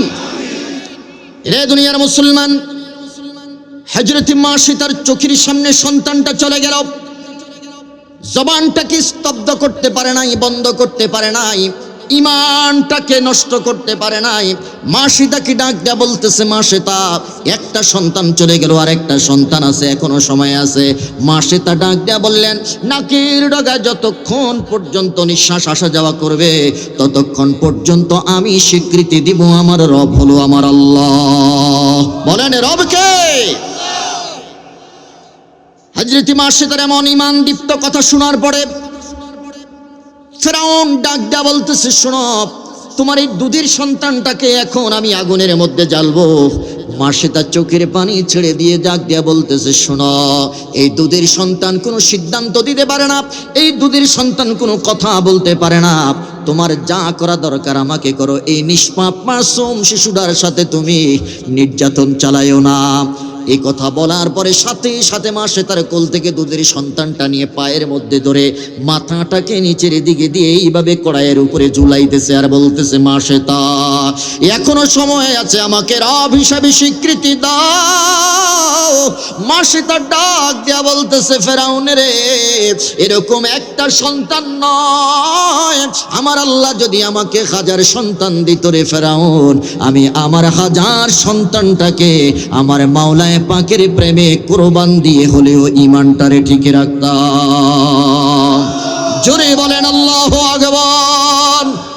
কখনো তোমাকে যদি ভুলি, হেদায়েতের আলো দিয়ে নিও কাছে তুলি, কখনো তোমাকে যদি ভুলি, হিদায়াতের আলো জেলে নিও কাছে তুলি, ঠাই দিও প্রিয়তম, ঠাই দিও প্রিয়তম, ও গো দয়াবান,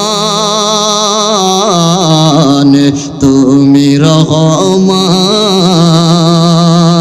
তুমি মেহেরবান, তুমি রহমান,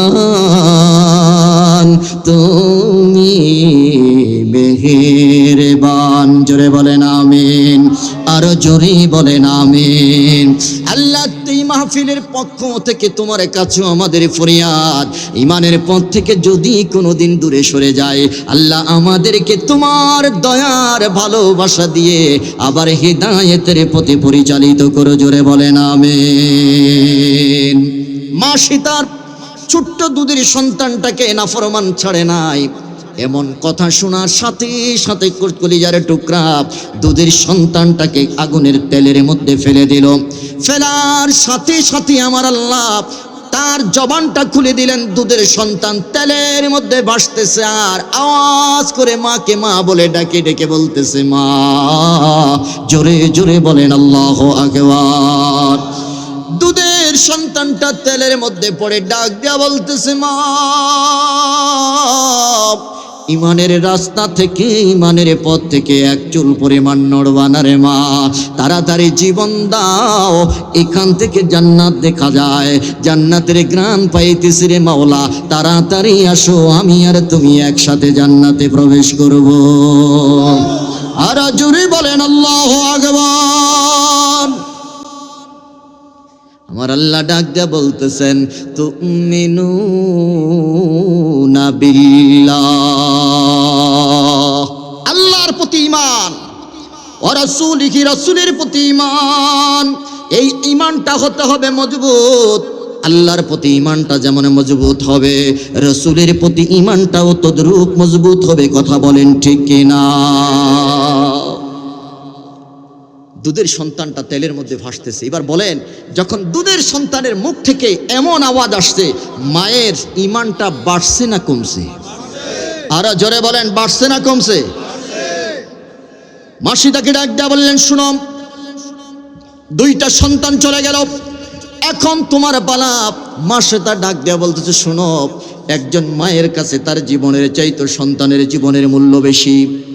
যেই মা চোখের সামনে নিজের দুইটা সন্তানের মায়া ত্যাগ করতে পেরেছে ঈমানের কারণে, ওই মা এখন নিজের জীবনও ত্যাগ করতে দ্বিধাবোধ করবে না। বলো তুমি কি বলবা? বলে যে তোমার রব কি আমি নয়? বলে যে না, আমার রব হলো তিনি। তোমার রব যিনি, বলেন ফেরাউনের রব কে? আর জোরে বলেন রব কে? ফেরাউন মাসে তারে দুইটা হাত বাঁধলেন, দুইটা পাও বেঁধে তাকেও তেলের মধ্যে ছেড়ে দিয়েছে। এর মুসলমান, মুহূর্তের মধ্যে হাড্ডি গোশতগুলো আলাদা হয়ে গেছে। মা এবং সন্তানদের হাড়গুলো যেই জমিনের নিচে, জমিনের মধ্যে পুঁতেছে, আমার আল্লাহ তাদের কবর থেকে কিয়ামত পর্যন্ত জান্নাতি খুশবুর ব্যবস্থা করে দিয়েছে। নবীজি যখন উরুস, এই যে এই মাসেই তো মেরাজ যখন নবীজি করতেছিলেন, বাইতুল মুকাদ্দাসে নামাজ আদায় করলেন, এখন বোরাকে উঠবেন। উঠার পরে আল্লাহর নবী জিব্রাইলকে প্রশ্ন করতে, জিব্রাইল এত সুন্দর সুঘ্রাণ কোথা থেকে আসতেছে? বলে যে ইয়া রাসূলুল্লাহ, এখানে একজন ঈমানওয়ালা বান্দির কবর আছে। সুবহানাল্লাহ। আর জোরে বলেন আল্লাহু আকবার। বলে ঈমানওয়ালা? বলে যে হ্যাঁ, মাসেতা তার এবং তার দুই সন্তানের লাশ, হাড্ডিগুলো এখানে দাফন করা হয়েছে। আমার আল্লাহ তাদের ঈমানের কারণে জান্নাতি হাওয়ায় কবরের মধ্যে জারি করে দিয়েছেন, যার কারণে ওখান থেকে আপনি জান্নাতি সুঘ্রাণ পাচ্ছেন। আল্লাহু আকবার বলেন। ঈমান দিয়ে ব্যবসা করে গেছে কার সাথে? আর জোরে বলেন কার সাথে? রাসূলুল্লাহর প্রতি ঈমানটাও তেমন মজবুত হবে। হযরতে বেলাল রাদিয়াল্লাহু তাআলা আনহু বলেন, আমাকে পাথরের উপরে শোয়াইয়া, বুকের উপরে পাথর দিয়া চাপা দিয়া আমার জিহ্বাটাকে টাইনা জিহ্বার মধ্যে বসি লাগিয়ে টান দিয়ে বলেছে, বলো মুহাম্মাদের রাস্তা ছাড়বা কিনা? হযরতে বেলাল রাদিয়াল্লাহু তাআলা আনহু বলছে যে জীবন যাবে তো ঈমান দেব না। সুবহানাল্লাহ বলেন। আমি আজকে সেদিকে আলোচনা করলে রাত শেষ হয়ে যাবে, সেদিকে যাব না। এবার বলেন, ব্যবসার মূলধন কয়টা?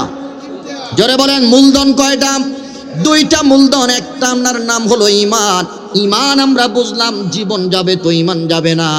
টাকার কাছে ঈমান বিক্রি করা যাবে না, সম্পদের কাছে ঈমান বিক্রি করা যাবে না। কথা বলেন ঠিক কিনা? দুই নাম্বার হলো জিহাদ। জিহাদ ফি সাবিলিল্লাহ। এ যুবক, আল্লাহর রাস্তায় জিহাদ করার নির্দেশ কার? আরো জোরে বলেন কার? জিহাদ ফি সাবিলিল্লাহি বিআমওয়ালিকুম ওয়া আনফুসিকুম, জান এবং মাল দিয়ে জিহাদ করতে হবে আল্লাহর রাস্তায়। কথা বলেন ঠিক কিনা? আমরা জিহাদের কথা বললেই পরে আমাদেরকে জঙ্গিবাদী বলো না। আমরা জিহাদের কথা বললেই পরে আমাদেরকে মৌলবাদী বলবা না। আওয়াজ করে বলেন, জিহাদের কথা বলেছেন কে? জোরে বলেন কে? বাতিলের বিরুদ্ধে জিহাদ চলবে কিয়ামত পর্যন্ত। আমার নবী বলেছেন, আল জিহাদু মাদিন ইলা ইয়াউমিল কিয়ামা। এখনো ফিলিস্তিনে জিহাদ চলতেছে। কথা বলেন ঠিক কিনা? এখনো কাশ্মীর জিহাদ চলতেছে। এ দুনিয়ার মুসলমান, মুসলমানের জীবন হলো যুদ্ধ দিয়ে, মুসলমানের জীবন শেষ হবে যুদ্ধ দিয়ে।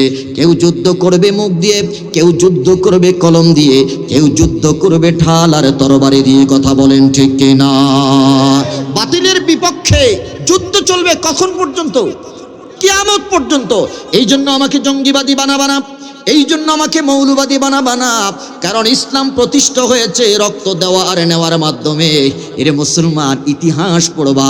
আজকে যদি হযরতে শাহজালাল শাহপরাণ সহ ৩৬০ আউলিয়া আমার এই জমিনের মধ্যে না আসতো, এখনো দুটি আর লেংটি পরে সমাজে থাকা লাগতো। কথা বলেন ঠিক কিনা?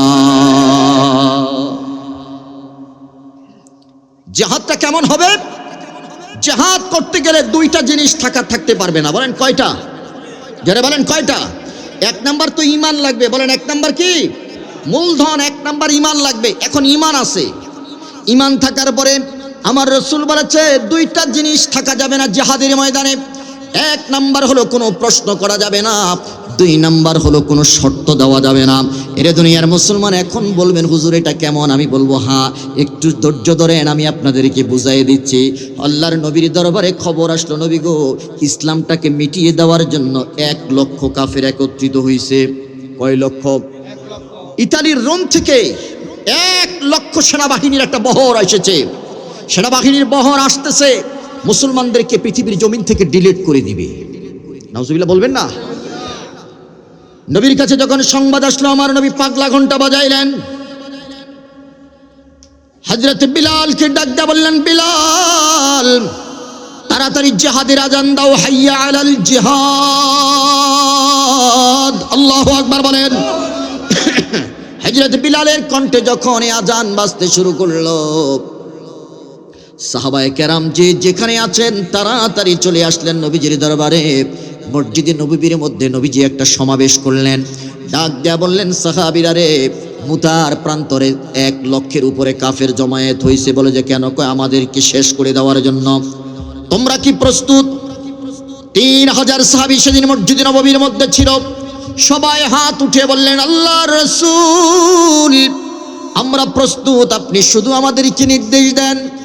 এ নোয়াখালীর মুসলমান, আমি বলতে চাই একদিকে হলো লক্ষাধিক, আরেক দিকে মাত্র মুসলমানের সংখ্যা হলো 3000।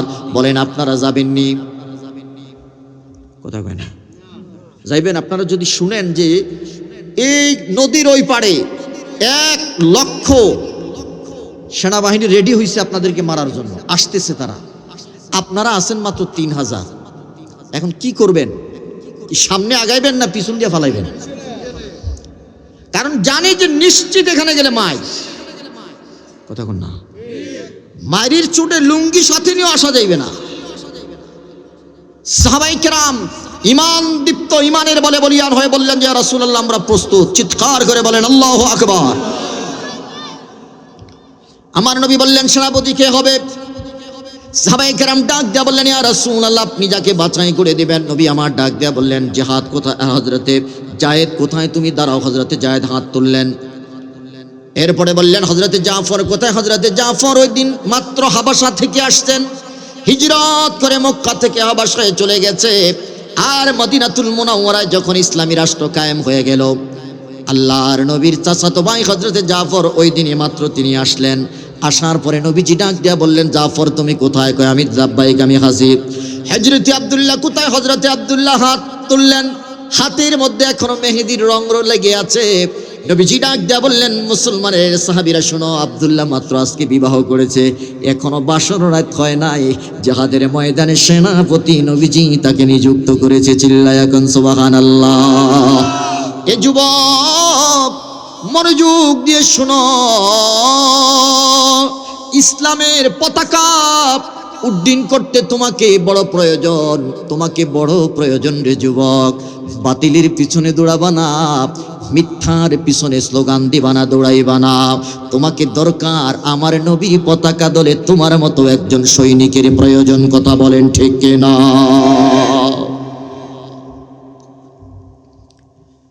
হযরতে আব্দুল্লাহ বিবাহ করলেন, এখনো বাসর হয় নাই, ওই দিনে মাত্র বিবাহ হলো। নবীজি ডাক দেয়া বললেন, সেনাপতি তিনজনের নাম আমি ঘোষণা করলাম, চতুর্থ জন তোমরা তোমাদের ভিতর থেকে তোমরা বাছাই করে নেবা। এর অর্থ হলো যে তিনজনের নাম আমি ঘোষণা করেছি, আল্লাহর নবী ঘোষণা করেছেন যে এই তিনজনের নাম একজনও জিহাদের ময়দান থেকে আর বাড়ি ফিরবে না, তিনজন আল্লাহর রাস্তায় শহীদ হয়ে যাবে। চিল্লায়া বলেন আল্লাহু আকবার। আমি আর আপনি হইলে কইতাম যে হুজুর মাত্র আজকে বিয়া করছি, এখনো বাসর রাইতে হইছে না, আপনি আমারে যুদ্ধের ময়দানে পাঠাই দিবেন। হুজুর এই যুদ্ধটা বাদ দেন, আগামী যুদ্ধে আমি যাব না। কথা কয় না। ফোলা ভেন্ডে যদি কই কিরে দাঁড়িয়ে রাখোস না, কেন বিয়ে করছি নি, জোর এখন ঠিক না বে ঠিক? কিরে তুই নামাজ পড়স না কা, কয় এখনো চুল দাড়ি ফাঁকছেনি। বুড়ারে যদি কই কি হজ করেন না কা, কয় ফোলা মাইয়া সবটির বিয়া দিয়া লই। কথা কয় না। আছে না নাই? এরে দুনিয়ার মুসলমান, আমি সেদিকে গেলাম না। নবীজি এবার ছুটি দিয়ে দিলেন, যাও তোমরা চলে যাও, সবাই গিয়ে ঢাল তরবারি নিয়ে আসো, বিবি বাল বাচ্চার কাছ থেকে বিদায় নিয়ে আসো। হযরতে জায়েদ নবীজির কদমের মধ্যে পড়ে ডাক দেয়া বলতেছে, নবী গো আমি আর কার কাছ থেকে বিদায় নিব? আপনি আমার বাবা, আপনি আমার মা, ইয়া রাসূলুল্লাহ আপনি বিদায় দিয়ে দেন। নবীজি জায়েদকে বুকের মধ্যে চেপে ধরে ডাক দেয়া বলতেছে, জায়েদ রে, বড় আদর করে ভালোবাসা দিয়ে তোরে আমি মানুষ করেছি, যাও চলে যাও, কালিমার পতাকাকে উড়াইতে হবে, খবরদার কালিমার পতাকাকে তুমি উড়াইয়া রাখবা, জমিনের মধ্যে কালিমার পতাকাকে শোয়াইয়া দিবা না, এটা আমার নির্দেশ। চিল্লায়া কোন সুবহানাল্লাহ। পতাকা উড়াইয়া ধরবা, দাঁড় করে রাখবা। হযরত জাফর দরজার মধ্যে নক করলেন, স্ত্রী এসে দরজা খুলল। খোলার পরে হযরত জাফর ডাক দেয়া বলল, বিবি রে ঢাল তরবারি হাতের মধ্যে দাও। বলে যে কেন?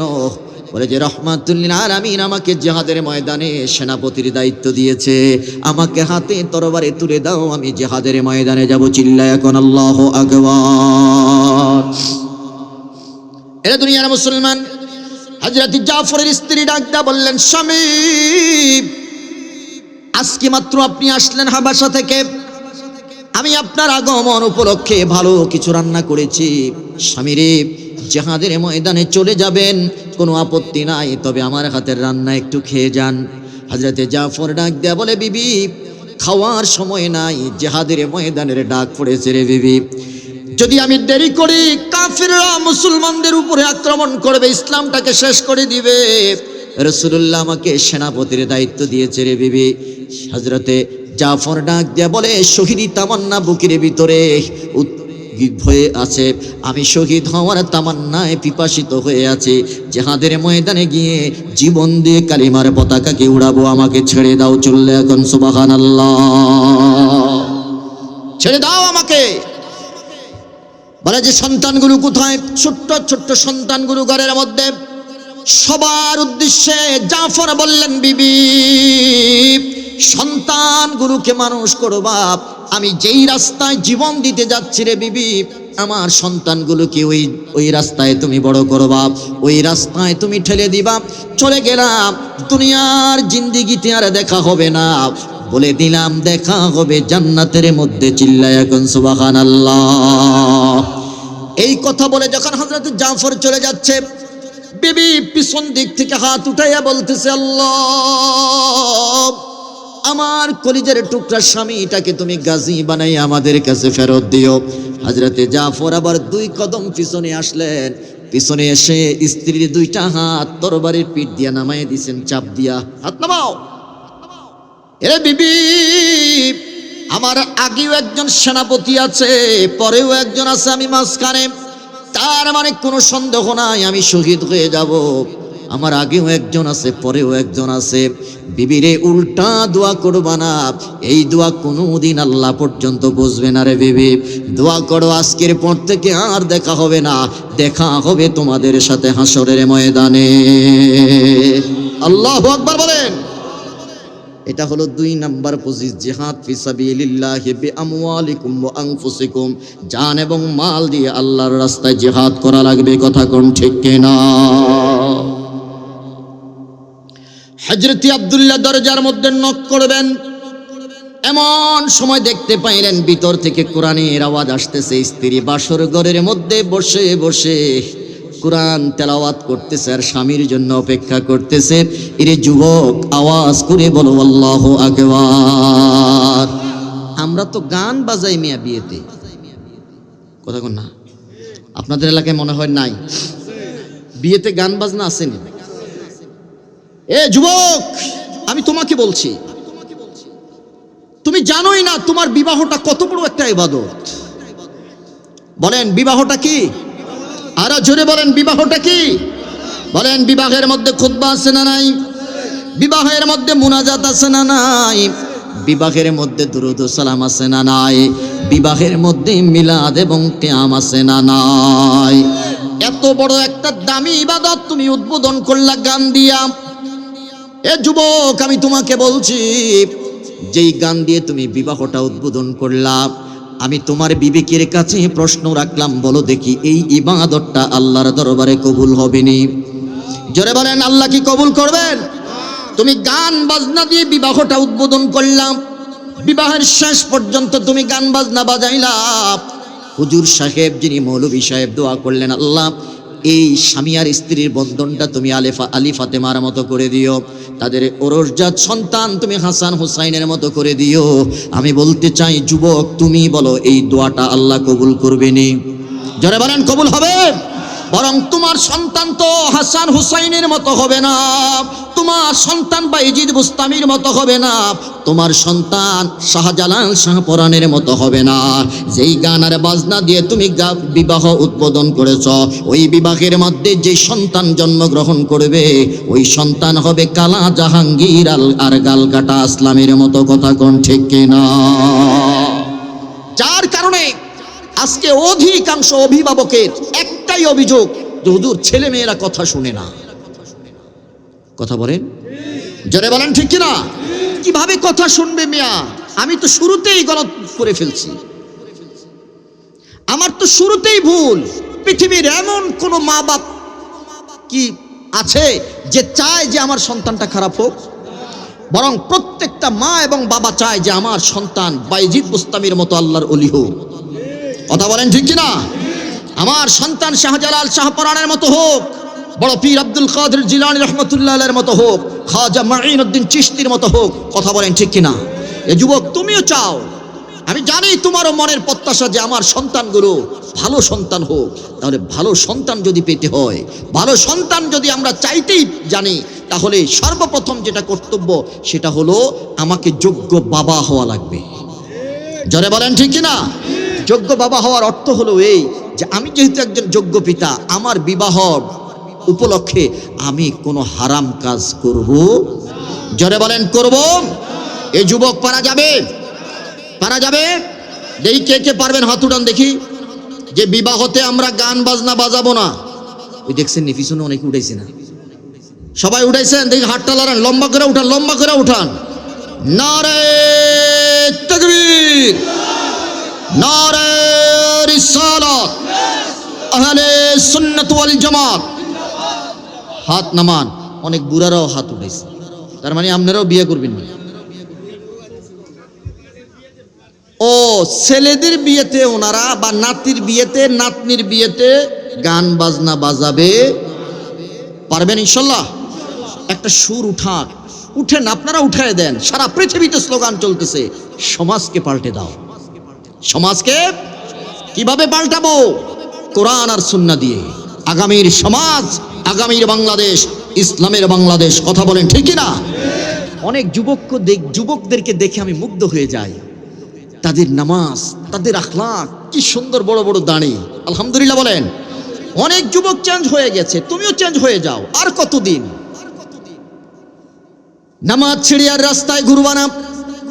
নামাজ ছেড়ে আর লেপের নিচে শুয়ে থাকবা না রে যুবক। তোমার মতো কত যুবক রাস্তার মধ্যে ডেড বডি হয়ে পড়ে থাকে। কথা বলেন ঠিক কিনা? তোমার মতো কত যুবক একবার ঘুমের ঘরে গিয়েছে, রাতের বেলা ঘুমাইতে আর জাগ্রত হয় নাই, ওইটাই হয়েছে তার শেষ ঘুম। কথা বলেন ঠিক কিনা? যখনই ফজরের ওয়াক্ত হয়ে যায়, যুবক রে, শীতটাকে লাথি মেরে, কম্বলটাকে লাথি মেরে মসজিদে চলে যাও। যখনই জোহরের ওয়াক্ত হয়ে গেছে, হাল চাষ আর নিজের ব্যবসা বাণিজ্য ছেড়ে দিয়ে মসজিদে চলে যাও।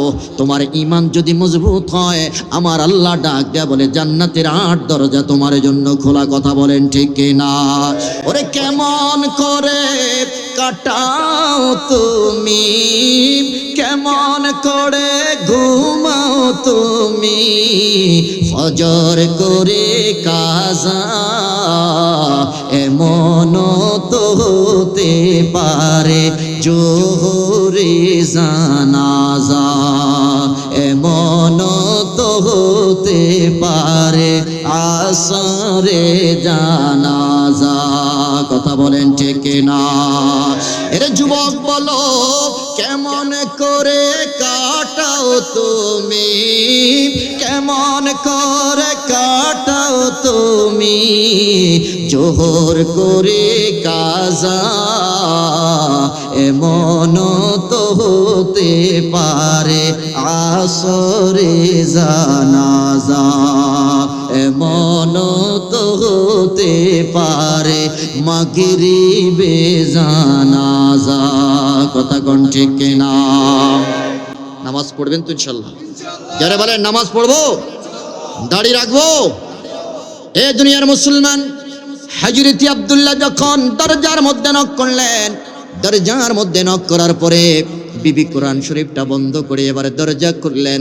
দরজা খোলার পরে হযরতে আব্দুল্লাহ বিন রওহাকে ডাক দিয়ে বললেন, স্বামী রে, ঘরের ভিতরে আসো, তোমার কদমে একটু চুম্বন দেব, তোমার হাতে একটু চুম্বন দেব।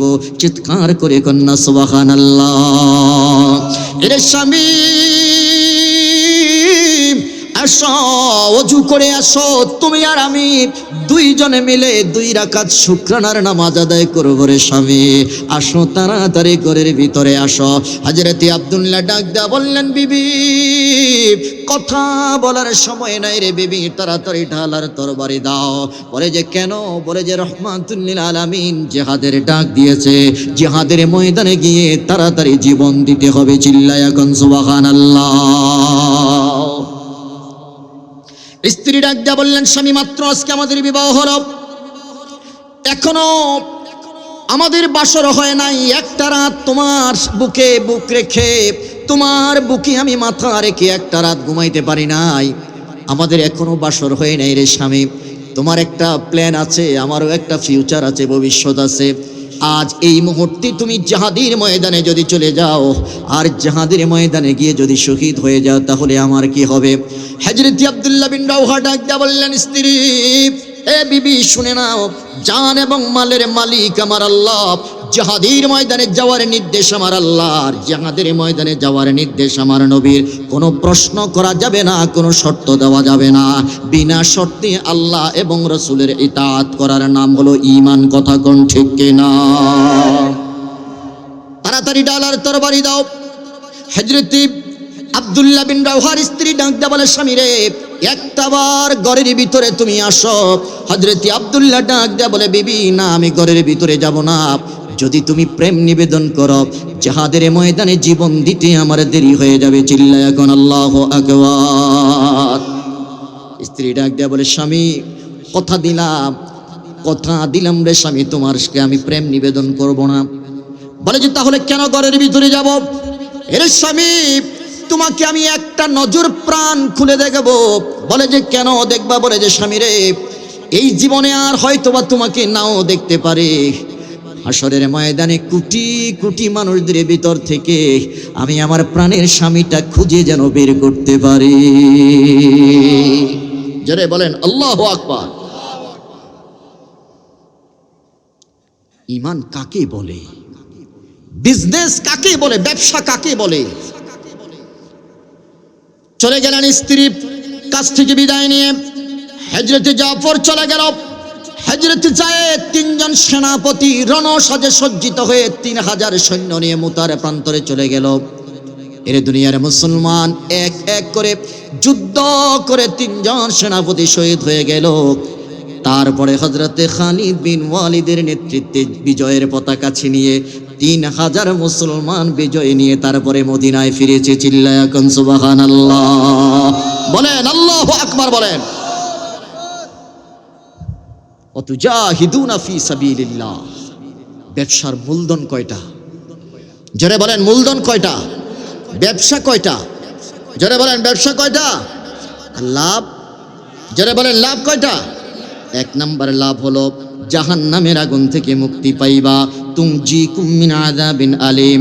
2 নম্বর লাভ হলো ইয়াগফির লাকুম যুনুবাকুম, আল্লাহ বলতেছেন তোর জীবনের গুনাহ মাফ করে দেব। 3 নম্বর লাভ হলো ওয়ায়ুদখিলকুম জান্নাতিন তাজরি মিন তাহতিহাল আনহার। বান্দা সুন্দর করে জান্নাতটা সাজায় রেখেছি, ব্যবসাটা করতে পারলে সর্বশেষ পুরস্কার তোরে জান্নাতের ভিতরে ঢুকাই দিব, যেই জান্নাতের তল দেশে ঝর্ণাধারা প্রবাহিত। সুবহানাল্লাহ বলেন। এবার বলেন, আমরা জান্নাত চাই কিনা? সবাই চাই। তাহলে এই ব্যবসাটা করা যাবে কিনা? যারা বলেন ব্যবসাটা কি? ঈমানটাকে মজবুত করতে হবে। বলেন 1 নাম্বার কি? ঈমান মজবুত। কেমন মজবুত? মাথা নড়বে তো গোড়া নড়বে না। বলেন মাথা নড়বে তো, প্রয়োজনে মাথা ছেড়ে দিতে হবে, গোড়া ছাড়া যাবে না। জীবন ছাড়বো তো ঈমান ছাড়বো না। রাজি আছো মুসলমান? এতে টাকার কাছে হোক, সম্পদের কাছে হোক, ক্ষমতার কাছে হোক, নেতার কাছে হোক, আমি আমার মা বাবাকে মানব ততক্ষণ যতক্ষণ মা বাবা ইসলামের উপরে আছে। আমি আমার মসজিদের ইমামকে মানব ততক্ষণ যতক্ষণ মসজিদের ইমাম হকের পক্ষে আছে। আমি আমার সালেহীকে মানব ততক্ষণ যতক্ষণ সালেহী হকের পক্ষে আছে। আমি আমার লিডার নেতাকে মানব ততক্ষণ যতক্ষণ আমার নেতা আমার লিডার হকের পক্ষে আছে। হকের পক্ষে নাই মা বাবাকে মানা যাবে না, হকের পক্ষে নাই মসজিদের ইমামকে মানা যাবে না, হকের পক্ষে নাই সালেহীকে মানা যাবে না, হকের পক্ষে নাই মেম্বার চেয়ারম্যান মানা যাবে না, হকের পক্ষে নাই এমপি মন্ত্রীকেও মানা যাবে না। কথা বলেন ঠিক কিনা? যতক্ষণ তুমি হকের পক্ষে থাকবা ততক্ষণ আমি তোমার পায়ের স্যান্ডেল মাথায় রাখবো। আর তুমি হকের পথ থেকে, সত্যের পথ থেকে বিন্দু পরিমাণ সরে যাইবা, তখন তোমার পায়ের স্যান্ডেল আর আমি মাথায় নেব না, তখন আমার পায়ের স্যান্ডেল তোমার জন্য অপেক্ষা করবে। আল্লাহ আমাদেরকে কবুল করুক। আমিন বলেন। আরো জোরে বলেন আমিন। অনেক তিতা কথা বলেছি, অনেকে হয়তো মনে কষ্ট নিতে পারেন, ক্ষমা করে দিবেন। যদি রিজিকে থাকে বারবার দেখা হবে, না হয় এটাই শেষ, দেখা হবে হাসরের ময়দানে। আল্লাহ কবুল করুক। জোরে বলেন আমিন। আরো জোরে বলেন আমিন। আসুন নবীর একটু দাঁড়াইয়া সালাম দিয়া নবী সাল্লাল্লাহু আলাইকা ইয়া রাসূলুল্লাহ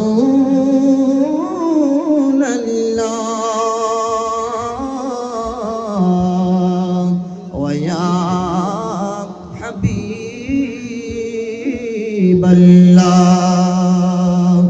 যেতে যদি পারতাম মদিনা বলিতাম মনের বেদনা, চুনিতাম আপনার রোজা শীতল হইতো কলিজা। ইয়া নবী সালাম আলাইকা, ইয়া রাসূল সালাম আলাইকা, ইয়া হাবিব সালাম আলাইকা, সালাওয়াতুল্লাহ আলাইকা, ইয়া রাসূলুল্লাহ ইয়া হাবিবাল্লাহ।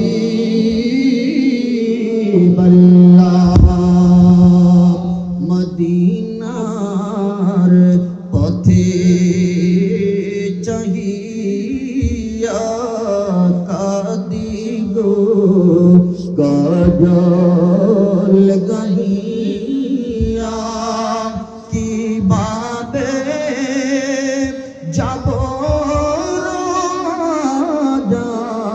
বলে দাও শাহে মদিনা ইয়া নবী সালাম আলাইকা ইয়া রাসূল সালাম আলাইকা ইয়া হাবিব সালাম আলাইকা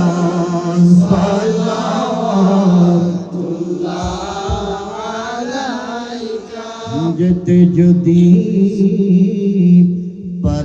পারতাম মদিনা বলিতাম মনের বাসনা চুমিতাম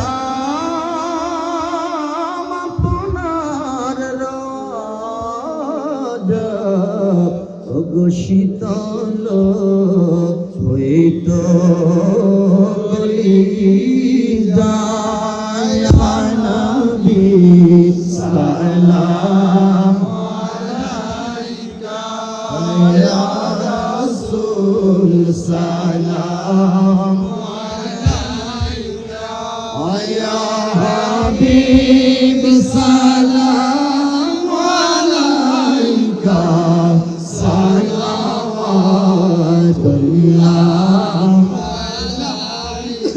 ولعنا بكماله كشف الدجى بجماله حسنت جميع خصاله صلوا عليه رحيم رجان حوالي काबा बने मेरे मदफन दियारे मदीना बलगल आला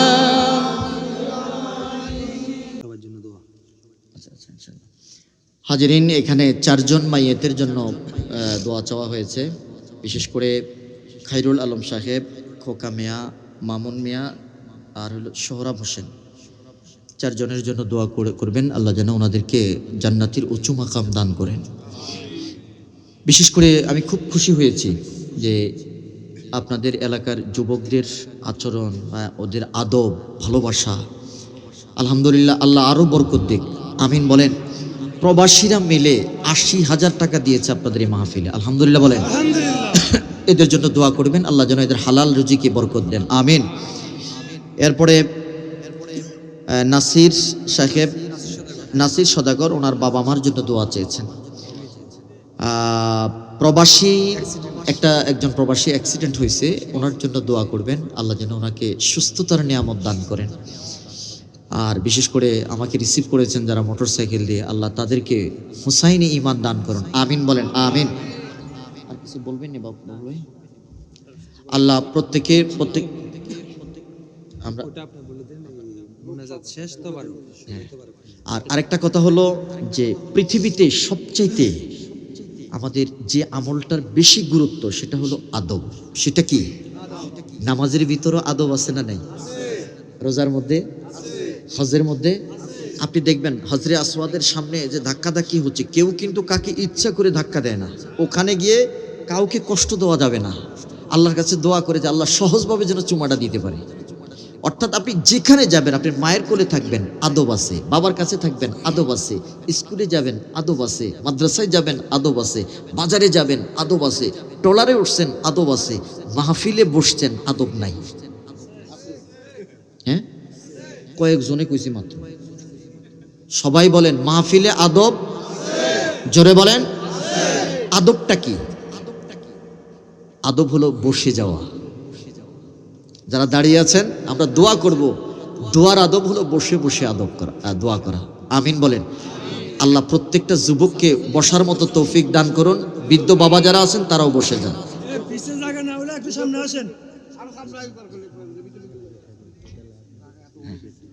আর আরেকটা আদব হলো যে তাবাররুক আমরা এখানে কি তাবাররুকের জন্য আসছি যারা বলেন কেউ আসছে যদি কেউ এরকম মনে থাকে যে তাবাররুকের জন্য আসে, তাহলে এখনই নিয়তটা চেঞ্জ করে ফেলেন। আমরা দোয়া করব আল্লাহ যেন, যদি আপনার মনে তাবাররুক থাকে তাহলে তাবাররুকে পাইবেন, দোয়ার মধ্যে আর গুনাহ মাফ হইতো না।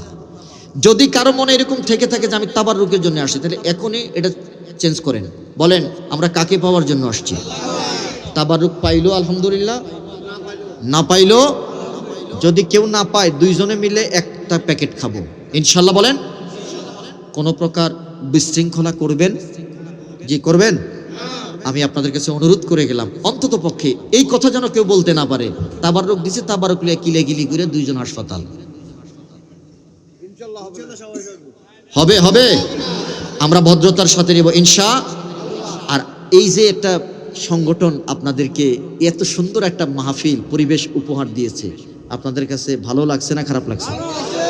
আরে আমার সন্তান জীবনে আমার কবরের পাশে বছরে একবার যায় কিনা সন্দেহ আছে, কিন্তু বছরে একবার যদি এই মাহফিলটার মধ্যে আপনার জন্য আমার জন্য দোয়া হয়, আর এই দোয়া যদি আল্লাহ কবুল করে ফেলেন, একটা মাহফিলই তো আমার নাজাতের জন্য যথেষ্ট। কথা বলেন ঠিক কিনা? এই জন্য যুবক যারা আছেন আমি প্রত্যেককে অনুরোধ করব এই সংগঠনের সদস্য হওয়ার জন্য। আর বৃদ্ধ বাবারা যারা আছেন তারা এই যুবকদেরকে উৎসাহ দিবেন। বলেন এরকম একটা সংগঠন দরকার আছে না নাই? আরো জোরে বলেন আছে না নাই? সমাজকে পাল্টে দাও, এই যুবকদের থেকেই সর্বপ্রথম এই স্লোগানটা হবে, এই যুবকদের মধ্য থেকে সর্বপ্রথম এই স্লোগানটা আসবে, সমাজকে পাল্টে দাও। আমাদের সমাজ হবে ইসলামের সমাজ, আমাদের রাষ্ট্র হবে ইসলামের রাষ্ট্র। কথা বলেন ঠিক কিনা? আল্লাহ যুব সমাজকে কবুল করুক, আমিন। আল্লাহুম্মা আমিন, আল্লাহুম্মা আমিন। রব্বানা যালামনা আনফুসানা ওয়া ইন লাম তাগফির লানা ওয়া তারহামনা লানাকুনান্না মিনাল খাসিরিন। রব্বানা ফাগফির লানা যুনুবানা ওয়া কাফির আন্না সাইয়্যাতিনা ওয়া তাওয়াফফানা মা'আল আবরার। রব্বিরহামহুমা কামা রাব্বায়ানি সগীরা। রব্বিরহামহুমা কামা রাব্বায়ানি সগীরা। আয় আল্লাহ তাআলা, গভীর রজনীতে আরামের ঘুমকে হারাম করে তোমার কিছু পাগল বান্দা, তোমার কিছু পাগল নবীর পাগল উম্মত, তোমার অলির কিছু পাগল ভক্তদেরকে লইয়া তোমার শাহী দরবারে ভিখারীর মতো দুইখানা হাত তুলেছে রে মাওলা। এ রব্বে কারীম, আমাদের হাতগুলোকে কবুল আর মঞ্জুর করে না। আল্লাহ, জীবনে যত নেক আমল করেছি তামাম নেক আমলের হাদিয়া কোটি কোটি কোটি গুণ বাড়াইয়া আমার দয়াল নবীর রওজা মোবারকে পৌঁছে দাও। আদম সফিউল্লাহ থেকে আজ পর্যন্ত যত মুসলমান নরনারী কবরে চলে গেছে, আল্লাহ তামাম মুসলমান নরনারীর কবরে রাখা দিয়া পৌঁছে দাও। আল্লাহ তাআলা, আমরা যারা হাত তুলেছি আমাদের আত্মীয় স্বজন যে যেখানে শায়িত আছে মাওলা তামামের কবরে রাখা দিয়া পৌঁছে দাও। আল্লাহ, আমরা যারা হাত তুলেছি কারো মা নাই কারো বাবা নাই রে আল্লাহ, কেউ মা হারিয়ে হাত তুলেছি, কেউ বাবা হারিয়ে হাত তুলেছি রে মাওলা, আমাদের মা বাবার কবরে রাখা দিয়া পৌঁছে দাও। আল্লাহ, 4 জন মাইয়েতের জন্য বিশেষ করে দোয়া চাওয়া হয়েছে মাওলা, আল্লাহ তাদের কবরে রাখা দিয়া পৌঁছে দাও। এই এলাকার এই মহল্লার গোরস্থানে যত মাইয়েত শায়িত আছে মাওলা তামামের কবরে রাখা দিয়া পৌঁছে দাও। মাওলাই কারীম, মা বাবার পক্ষ হয়ে ক্ষমা চাইতেছি রে মাওলা, আমাদের মা বাবার জীবনের গুনাহ মাফ করে। আল্লাহ, জানি না কার মায়ের কবরে জাহান্নামের আগুন দাউ দাউ করে জ্বলতেছে রে মাওলা, জানি না রে মাওলা কার বাবার কবরে না জানি জাহান্নামের আগুন দাউ দাউ করে জ্বলতেছে। আল্লাহ, আল্লাহ আমাদের মা বাবার কবরের আগুন নিভাইয়া দাও। মা বাবার পক্ষ হয়ে ক্ষমা চাই, আল্লাহ আমাদের মা বাবার জীবনের গুনাহ মাফ করে দাও। মা বাবা যাদের জীবিত আছে আল্লাহ মা বাবার হায়াতের মধ্যে বরকত দিয়ে দাও। আল্লাহ, মা বাবা অসুস্থ আছে শিফায়া আজনা কামিলা নসিব করে দাও। আল্লাহ, গুনার বোঝা মাথায় লইয়া তোমার দরবারে হাত উঠাইলা, আল্লাহ আমাদের প্রত্যেকের জীবনের গুনাহ মাফ করে দাও। গুনার বোঝা মাথায় লইয়া কাঁদতেছি, গুনার বোঝা মাথায় লইয়া কাঁদতেছি, মাফ করে দাও মাবুদ মাওলা ইলাহি, মাফ করে দাও মাবুদ মাওলা। তুমি যদি মাফ না করো বান্দারে আল্লাহ, তুমি যদি মাফ না করো বান্দারে, বলো তোমার বান্দা যাইবে কার কাছে, বলো তোমার বান্দা যাইবে কার কাছে। আল্লাহ, আমাদের যাওয়ার মতো আর কোনো দরজা নাই, তুমি ছাড়া আমাদের কেউ নাই রে মাওলা। আমাদের প্রত্যেকের জীবনের গুনাহ তুমি মাফ করে দাও। যতগুলো ভাই বাবা বন্ধু হাত তুলেছে রে মাওলা, আমাদের প্রত্যেকের জীবনের গুনাহ মাফ করে দাও। আল্লাহ, আজকের মাহফিলটাকে কবুল করো, এই মাহফিলটাকে আমাদের জন্য নাজাতের ফয়সালা হিসাবে কবুল করো। আল্লাহ, যতগুলো বান্দাই মাহফিলের টাকা দিয়েছে, পয়সা দিয়েছে, বুদ্ধি বিবেক বিবেচনা দিয়েছে, সময় দিয়েছে, যে যেভাবে খেদমত করেছে রে মাওলা, তামাম খাদিমদের খেদমতকে কবুল করে নাও। আল্লাহ, প্রত্যেকের জীবনের গুনাহ মাফ করে দাও। আল্লাহ, এই যুবক সংগঠনটাকে তুমি কবুল করো, এই যুব সংগঠনের মধ্যে আল্লাহ তুমি বরকত দিয়ে দাও। আল্লাহ, এলাকার প্রত্যেকটা যুবককে এই সংগঠনের সদস্য হওয়ার তৌফিক দাও।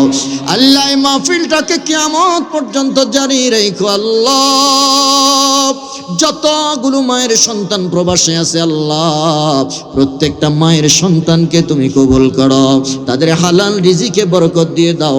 আল্লাহ, প্রবাসে সহি সালামতে রাখো। আল্লাহ, তোমার এক বান্দা অ্যাক্সিডেন্ট করেছে রে মাওলা, আল্লাহ তাকে তুমি শিফা দান করো। আমার আরেকটা ভাই, তার মায়ের জন্য দোয়া আছে, কোনো ডাক্তারের ক্ষমতা নাই, কোনো ঔষধের ক্ষমতা নাই রে আল্লাহ, তুমি তো কুন ফায়াকুনের মালিক। আল্লাহ, তোমার বান্দিকে তুমি সুস্থ করে দাও। আল্লাহ, শিফায়া যেন কামিলা নসিব করে দাও। আল্লাহ, যে ভাইটা বিদেশে অ্যাক্সিডেন্ট করেছে আল্লাহ, তাকেও তুমি সুস্থ করে দাও। আল্লাহ, যতগুলো মানুষ দোয়া চেয়েছে আল্লাহ, প্রত্যেকটা মানুষের মনের নেক তামান্না পূরণ করে দাও। আল্লাহ, সহি সালামতে ঢাকায় পৌঁছাইয়া দিও। রাস্তাঘাটের আপদ বিপদ বালা মুসিবত থেকে তুমি হেফাজত কইরো। আল্লাহ, জানি না কার মনে কি ব্যথা, আল্লাহ কার মনে কি বেদনা, আল্লাহ তুমি ভালো জানো। আল্লাহ, প্রত্যেকটা ভাইয়ের মনের নেক তামান্না তুমি পূরণ করে দাও। আল্লাহ, প্রত্যেকটা বাবার মনের নেক তামান্না পূরণ করে দাও। আল্লাহ, মোটর সাইকেল নিয়ে যারা আমাকে এত দূর পথ আল্লাহ আমাকে আহলান সাহলান জানিয়ে রিসিভ করেছে আল্লাহ, তাদেরকে হায়াতে বরকত দিয়ে দাও, তাদের আমলে বরকত দিয়ে দাও, তাদের কলিজাটা নবীর প্রেম দিয়ে ভরপুর করে দাও। আল্লাহ, আমাদের পরিবার, আমাদের সমাজ, আমাদের রাষ্ট্রে কোরআন সুন্নাহর প্রেম নূর দিয়ে ভরপুর করে দাও। আখিরি ফরিয়াদ, ইমানের সময় আমাদের, মৃত্যুর সময় আমাদের ইমানের সাথে মৃত্যু কবুল করিও। আল্লাহ, আমাদের প্রত্যেকের পাক জবানে জারি করে দিও কালিমে তাইয়্যিবা লা ইলাহা ইল্লাল্লাহু মুহাম্মাদুর রাসূলুল্লাহ।